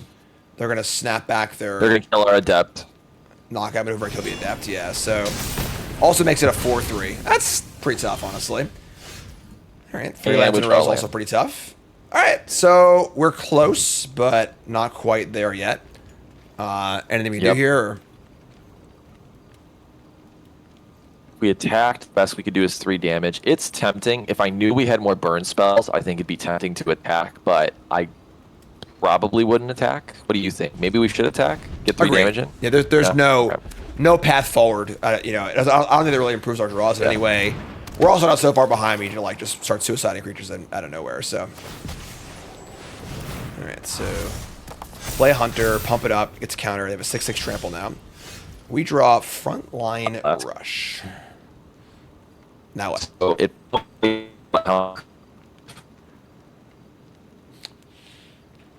X plus X for what creature? X for number of creatures. Okay, yeah. So we cannot successfully use that trick to kill something when they block, because they're going to block with the 6/6. Yeah, it is. It's giant growth. It's just +3/+3. Okay. So any thoughts? Could potentially have some blocks, but you always say like don't use tricks defensively. You could get blown out. Again, though, big picture, not just about this. You know, they only have 1 card in hand. They're probably pretty out, but I don't think that I don't think that blocking here is a way for us to win this game. So, Right. I'm just gonna say go. Hopefully, find a better spot. It's possible they make some weird attack or want to use it, but Yeah. they have flashbacks here of a card draw spell, a rampant growth, and a +3/+0 in haste, which is actually kind of annoying on the 6/6 trample. It'll be a 10 power trample. Oh yeah. Oh my god. Oh boy. Well, that'll do it here. All right. Yeah. This we're in one- trouble. That's This one stings a little. I mean, Retrospectively, that attack doesn't make a difference. If we attacked and did 3 damage, it would just give them more confidence to swing at us. correct. Yeah, like there's no I mean, losing to Wild Ride is not. I don't think we could have done anything different. Yep. Yeah. Good game, opponent. This just feels like a kind of a frustrating stinker. What are you gonna do? You know, like is what it is. So they got 8 and 8. They both have trample, and they both have. The problem is they have trample and vigilance. So like, it's either like we can chump block here and like turn around and one shot them. We're just mega dead. So Yep. all right, that was a little bit of a stinker. You know, 7. We scry 2 ends to the bottom, 7 lands. Again, kind of lacking some of our top end stuff. But you know, it happens. Okay. All right, so we are on the play. All right, What do you think? Can you hear me? Yep. Okay. Mardu Devotee, Jessica Devotee. I say we keep. That's great. So Yeah. if they turn 1 kill our devotee, we deserve it. Whatever. All right, so you see a rally and a fleeting effigy on the scry. Both are good. I would say, based on what your previous feedback was about not wanting to like go for lands, I would say we at least keep the effigy. Do we keep both? Maybe put the effigy on the bottom. I don't know. I'm not sure. Now remember what I said about lands is that we don't want to keep lands we don't immediately need. We do kind of need a land, you know. We kind of need. And yeah. every card we top is 1 less turn. It was 1 less land draw, basically. So, kind of want to just dump both of these. We already have a 2-drop, we have a good 3-drop removal spell, and then a more variable spell. Effigy is kind of hard to use for Mana Light, and then Rally is also kind of awkward too. I think we should dump both here. Okay. All right, Swamp Go. We draw Static Snare. Forgot we even had that card. And now what? I'm tempted to play the Riling Dawnbreaker. Why? I don't know if it's the best play. Because it'll cycle it back in, reshuffle our deck, but we don't know what the top card is. It could be a land, it could be helpful. Let me pause you there. Is shuffling our deck right now good or bad? I'm not certain it's bad, so I would say indifferent. It is bad. We We it's should pop bad cards, because we right? just So we're trying to draw land. Yeah. I think also the most important thing here is our mana fixing. If we're in the same spot as last game, where they Sure. kill the devotee, we have no red, so we'll just like double up on that. So we'll attack. Okay. And then have I think it's also like, it's a better 2-drop anyway. Like if we draw 3 lands in a row, we're gonna want to cast this dragon. So. Okay. All right. They play swamp, and we draw plains, and now what? I want to play the Corey Stalwart. So land Corey Stalwart and attack with whatever we didn't flip to. So probably we would pay 1 and turn the Mardu Devotee to play Corey Mountain Stalwart and then attack with the Jeskai. Why not just attack first? Is it pay 1 and tap or pay 1? Oh, yeah, just pay 1. Yeah, just pay 1. Oh, it's pay 1. Oh, okay. So yeah, just attack first. Yep. So coming in, and then Stalwart. So Now play pretty cool. Corey Mountain. Yep. And they have swamp. Didn't play an exhale. All right, so they're black white. They play a hardened tactician. We draw the Tainment, and now what?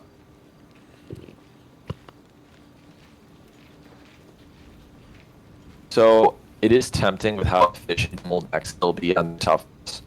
But then it's also mana efficient to play the Stormplane Detainment. I think this is a card worth removing. Play the Stormplane Detainment. The fact that we have a dragon we can flash in Mold X seems to be very useful. It's a pretty interesting choice because you're right, man. Efficiency wise, we would rather save this for a bigger thing.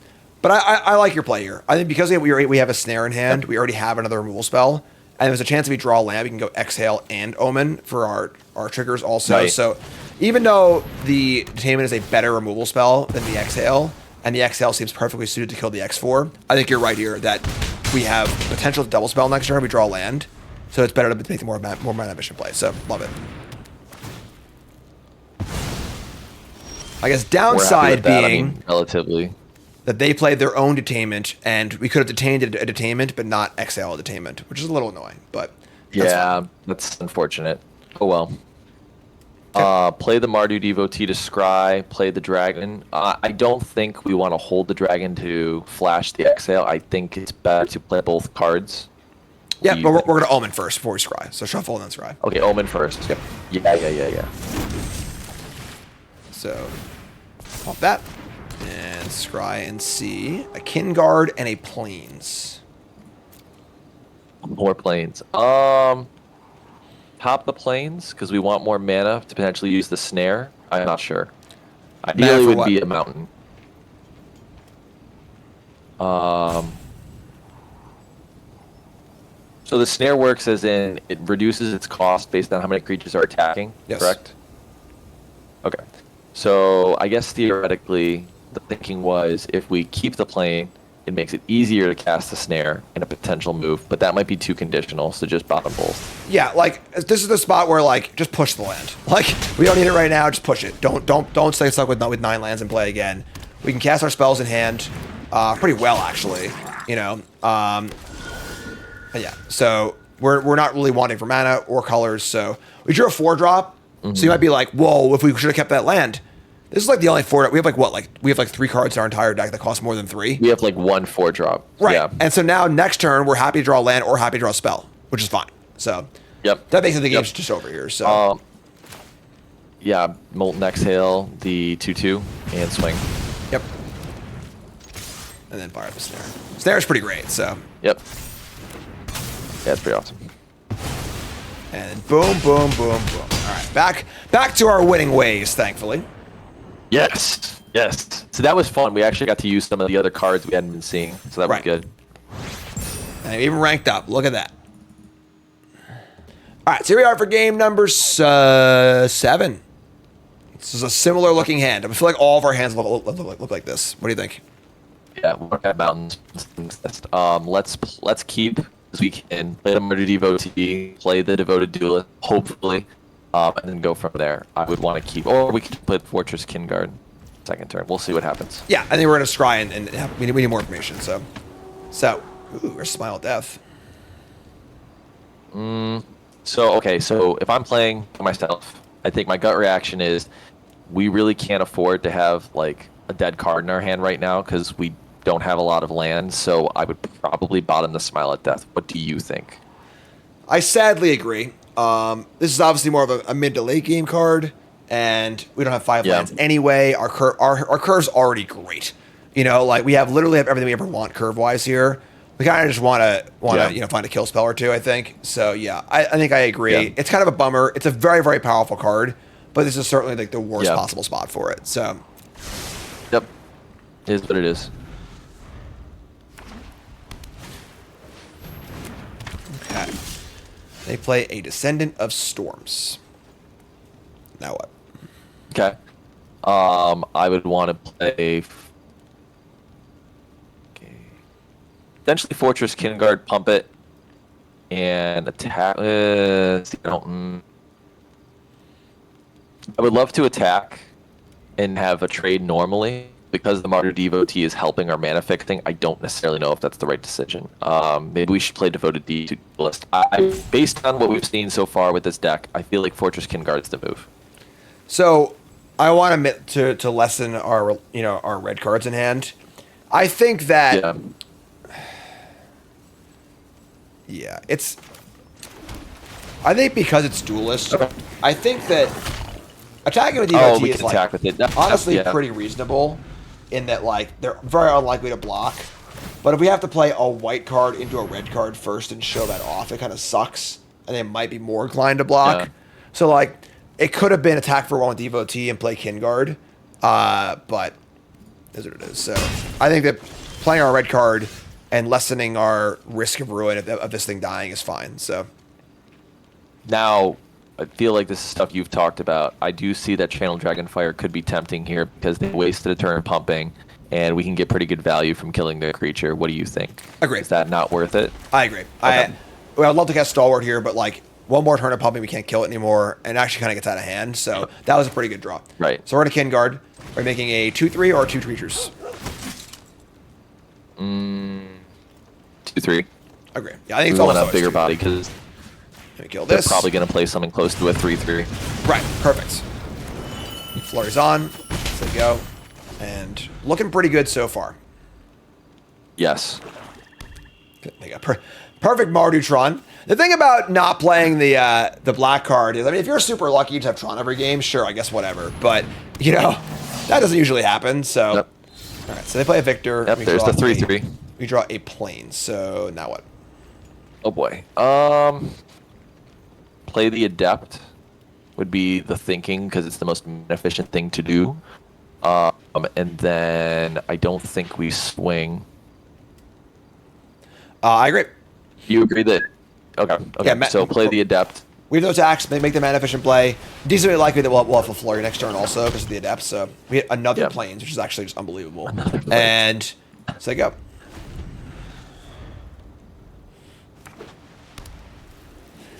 That is one of the downsides to these like 3-color formats. Is it just like you spend so much time and effort in your draft to like build this really efficient, super smooth mana base, and your opponent just like play basic all 3-color cards on curve every time. Just like come on, like this is not going to be their result every time. They're just going to like half their games are just going to sit there and not cast any spells. But like when it happens against you is whatever. So whatever. So here comes Victor. Here comes a warrior. And what are you thinking here? Okay, there is definitely the threat that they have some sort of trick, like some pump spell, and so that would definitely feel bad to waste a good creature on blocking their token. The question is it worth blocking? I think the intelligent Occam's assumption is that they have a trick, and I'm a little careful about wanting to block. I don't think it's worth blocking a token, and I don't want to block their 3/3, so I think we just take the damage. So it's kind of a weird attack. Because the token attacking is free. It would happen anyway. It's not like this is like there's any thought behind this. 3/3 into the 2/4 is the interesting part. The question here is, I say this a lot on Bronze Mythic, it's not about not getting got. It's about how is this going to affect the game over the next few turns, right? Are you arbitrating Fortress Kinguard for a trick on this board? No, I would not. That would be pretty bad. Why? Fortress Kinguard? Well, to block the 1/1? Yeah. Okay. Sounds like you're telling me there isn't a good reason to not try to block. Worst case scenario here is like the 3/3 that does 5 damage to a thing that blocked, or the +3/+0. Even then, like What a dick. All right, so they decide to kill our mana whatever guy, and we draw stasis there. Sure, that's fine. But our block was fine, so that's great. So Yeah. that was pretty rude, honestly. That Very being rude. said, we can't cast much. We can have a snare. All right, now what? So we could play the land, attack, cast a snare, and then leave some mana up and say go. I think that's probably the best thing we can do. Cast snare on what? Probably the 3/3. I mean, it'd be nice to not lose anything. Well, 2 would get us in more damage. We'd get in 6. You know what? I'm tempted to do snare the 2/1. What do you think? I think snaring is unnecessary here. Why are we snaring? Like none of their block. They blocked it. Just to get more damage. I mean, if they trade Descendant for 2/1, we're happy with that trade. I think so. Okay. There's no reason to snare. I think we're gonna attack. We might snare the victor to keep them off of mobilize, but all right, this is not Witchstalker Frenzy. It cares about the creatures that are actually attacking. So and then normally we wait, but because it has mobilize, we'll do it now. So we're gonna snare with 3/3. Okay. And Sweet. it's decent attack, get it for a decent chunk. We are mana screwed, unfortunately, so and like drawing a mountain is not ideal either, so we're kind of in an awkward spot. Wouldn't mind having this card back, I guess, but they play a Marshal of the Lost. 3/3 Death Touch. No, That's that feels pretty bad. gross on this board. Yeah. Wow. Let me draw. Okay. All right, well, better luck. Than I That's pretty guess. good. Sure. Yep. So, Pretty straightforward line. Yep, just do it again. And this could be game if we're lucky. Let's see. Yeah, I mean, definitely a weird game, but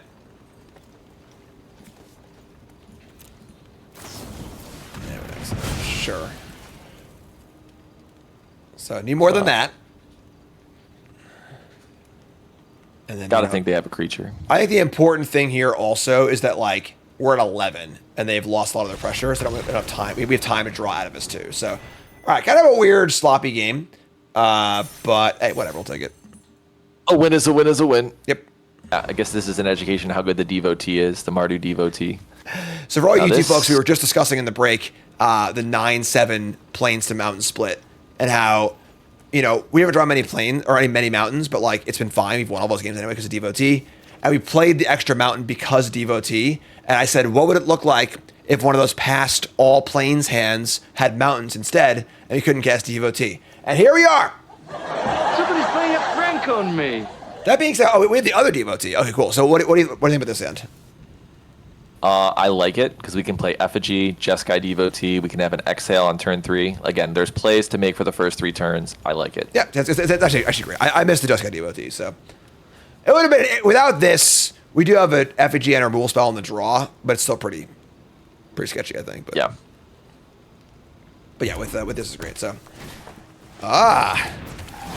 Another fellow chucker. yep, fellow As you chucker, say. eh? I draw a mountain, of course. Just this game's comical sometimes, you know. All right, so that is honestly, I think, one of my like biggest qualms with limited in general. Oh my god, is I'm just playing, you know, 9/8 plains and mountains, and some games you just freaking draw all mountains or plains, and like it's not like you built your deck wrong. You know, I wish that like you could just have a dual land or two in deck building, but not in the draft, because like if it's all duals, you play 5 colors, you know. So it's like if we just had like a plateau in the land box we could take, you know, or something like that. I don't know, whatever. But all right, so draw plains, which is pretty good for us. Now what? So I'm tempted to play the devotee to scry, and then play the effigy, swing with the effigy, and say go, because I don't think we have a good enough target for the exhale. And now we have 2 lands, so we're no longer as pressed to play the Jeskai devotee. So I'd rather play the Mardu devotee and the effigy. What do you think? So we're behind in the damage race a little bit here, I think. So it comes down to just like, do we want to play this devotee or this one in scry and chip in for 2? This devotee blocks the headliner pretty well, which is nice. Yeah.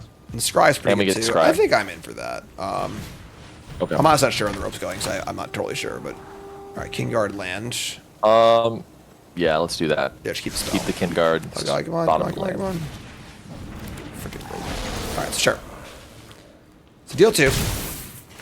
A little awkward now that we Take it. have, 2-drop next turn. We can effigy again, which is fine. So.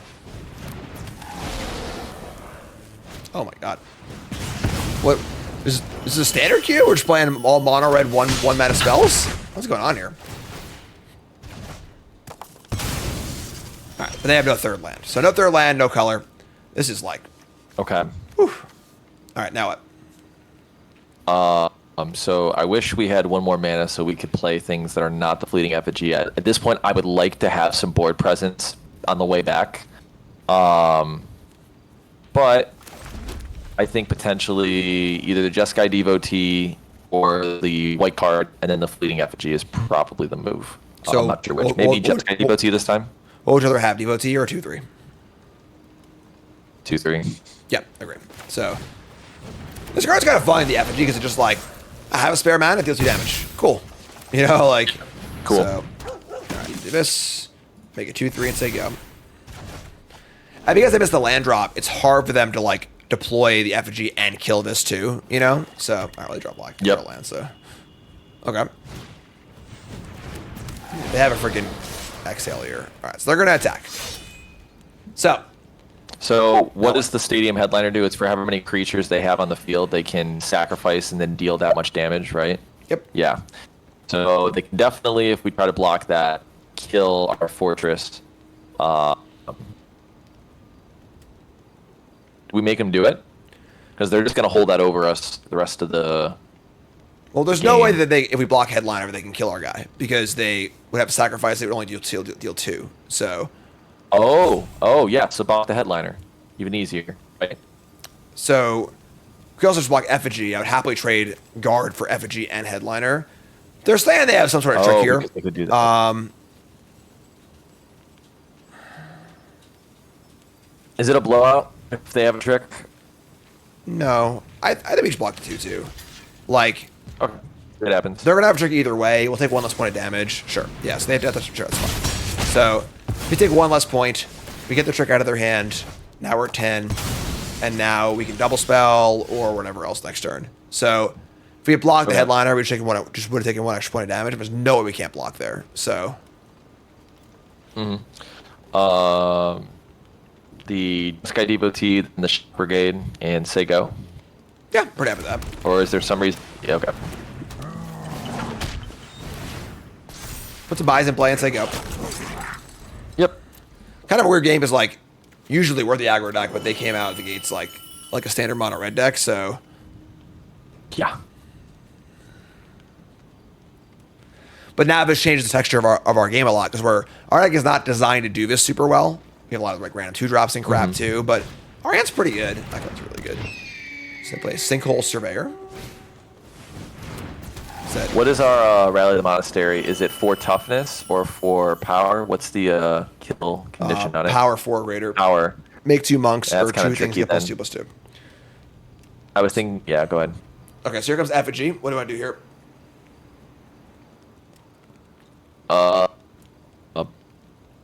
You can definitely block the damage. I'm not worried about any. Well, no. I mean, we are happy if we trade the blocking with the effigy and then they want to kill it with the stated headliner. I think that's kind of worth it. Headliner costs 2. Are we worried about that? Yeah, and they can't do that. Never mind. So yeah, we want to block the effigy. We can block it with the brigade, and then. Well, they're giving us the I don't option think we here, wanna right? So trade it this with is the like, Jeskai. in theory, a mistake from our opponent because they're just giving us the option to kill it or chump block it for no real value for them. Yeah. Correct. Would you kill it? Because I'm thinking chump block it. I don't know. Our guy attacks pretty well. So, I mean- Keep our own rally. Yeah, I think we just bounce. But yeah, this is like, again, not making fun of our opponent, but a very, very sketchy attack. That attack served essentially no purpose. I guess they could have gone like land, Dragonfire, finish off the Shock Brigade, but whatever. And all they're doing there is giving us the option to trade or not trade, which is they have no option. Yep. We have an option. It's very bad for them. So draw land, and now what? So looking at the Rally Monastery, before we decide what we want to do with the land, I think trying to identify, do we play the Rally the Monastery this turn, and what do we use it for makes sense to me, because I'm tempted to do the Monks. The Monks worked out really well previously, so I'm tempted to put more bodies on the board and then have reasons to pump them with the Fleeting Effigy. So question is when we do it. So maybe play land, play the Fleeting Effigy, and then play Rally the Monastery. Well, as long as it's a rally yet, right? We don't need to do that pre-combat. I think we're definitely playing after we don't need to do killing it. the Surveyor. Like, that's pretty Okay. Yes. pretty standard. Must happen. And then Yeah. we get to attack for kind of a lot here, actually. This is an attack for 7, and they're already at 7. And then we need to decide what the Monastery is going to do. Does it pump? Does it pump our creature? It does give 2+2/+2s. We probably wouldn't use it as like a lava spike. It's probably to make 2 tokens, but Yeah. we could also wait on the rally and just like kill them next turn with it as a pump spell. So it's 3, 4, 5, 6. They're gonna go 7 here. There's little chance we die on the backswing, and then we have potentially rally next turn with Effigy also. Effigy costs 3 to pump. I'm not really okay. So if they have the Scavenger Dragon, I'm just trying to think like what would be the worst case scenario if they had the Scavenger Dragon and we played the Monks as prowess, they could wipe us. Probably safer to hold on to it. I think that trying to think about specific cards like that when there's been no context clues to that being a thing is like honestly not usually worth it. Like it's more about generalities, about like the feel of the things they've done. Nothing they've done this game says sweeper to me. Like they don't have double black. Okay. Like, you know, so you could think of any card they could possibly have, but the context clues are more important to why you're thinking about it, you know. But I think I like holding it for the pump. So next turn we have Effigy into Rally for a Flurry trigger, and we still have 2 more. We have two unused mana. So if we draw a land, we can pump this, or if we draw a spell, we can cast it, which is great.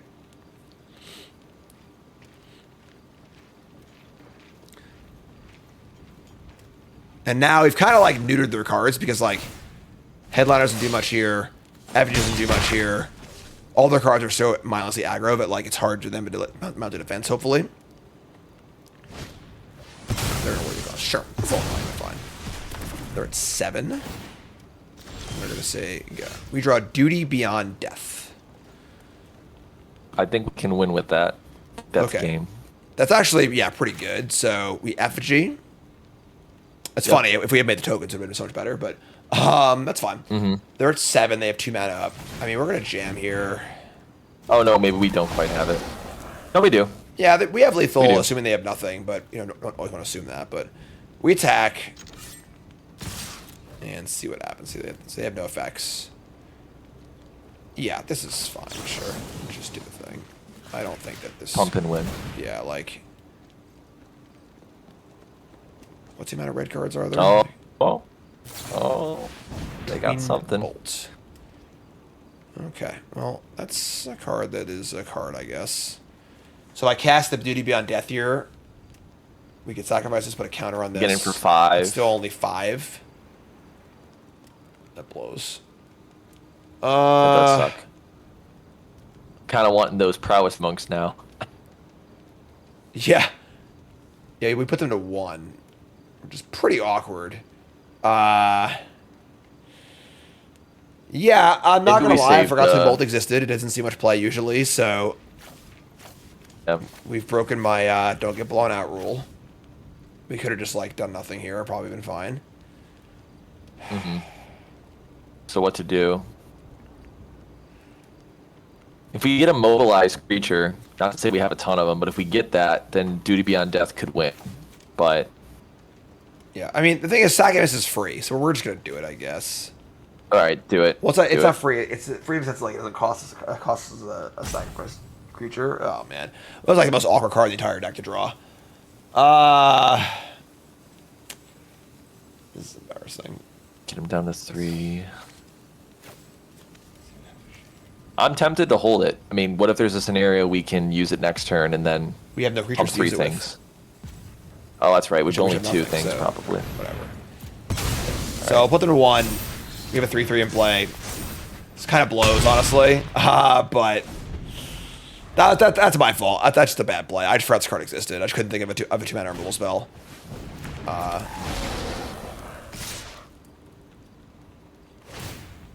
They have another worthy cost here. That would be pretty bad. Yeah, that's what they have. All right. Well, they can kill our devotee now. That one's on me. I punted. My bad. We show Dragonfire. I get bailed out here. That'd be cool, but that's not bad. All right. We live. That could be a win. So we'd have to get the right cards and wait a turn, but effigy counters block. Yeah, I mean they have actual anything. We're dead, but that's something. Yeah, we're that dead. sucks. All right, so we just totally threw this game in the garbage can. That's my fault. Definitely should have won this game. If we had saved the effigy, we would have won. Well, they would just play it differently, right? They wouldn't attack and they leave themselves dead on board. So. Yeah, we're just dead. So, all right, that sucks. That one's on me. Maybe would have made the monks. Probably could have thought about it longer as far as like what they could have had there. That was just foolish, but that's fine. I think overall, I would consider a success from a learning standpoint. Oh yeah. So, if we had made the monks instead of pumping with the monastery, could that have been better? Oh, we would easily, but it's. Yeah. I don't think that's necessarily better in a vacuum. It's better if our top card is exactly Duty Beyond Death, you know. Yes. But I think in most other scenarios, the pump spell is probably better because what we make the monks, we have no follow up. They're just 1/1s. We have no prowess for them or anything. We have no other way to push things through. If they just like play a 3/3 or something like that, you know, things get kind of awkward. So like, I think holding the pump spell was correct, but it was definitely not correct to cast the pump spell into the open mana when our attack was already good by itself. So it's fine. My bad. All right, so lead match. All right, so watch Papa Cam back on. Well, we'll pop into an outro here. Okay. Camera back on. All right, so overall, I'm gonna say we never cast this card. But yeah, overall, pretty happy with the deck. Any takeaways from the draft itself? I had a lot of fun. I wanted to play. I think in my last draft in real life, I did try to draft a deck similar to this and didn't quite have it as good and didn't quite have it as fine-tuned. So it was really satisfying to then have another crack at it. I really enjoyed your feedback. I feel like I learned a lot and got to test some different scenarios, like what would you have done differently? What could I have done here? And definitely noticed a couple things where you said there's a better move here to make. So no, I really appreciate it and it was really fun. Sweet. Awesome. Well, hopefully you'll enjoy watching on the stream and, of course, on YouTube. Make sure you like, comment, subscribe, et cetera, et cetera. And big thanks, Stephan, for coming on. Obviously, it's tough to put yourself out there, you know, and show your learning in a public setting. So big thanks, Stephan, for that. Make some good content. And yeah, let's hear it for Stephan. Cool. So, Stephan, thanks so much. YouTube folks love you. Like, comment, subscribe. And let me know if you like this content, feedback, et cetera, et cetera. And peace.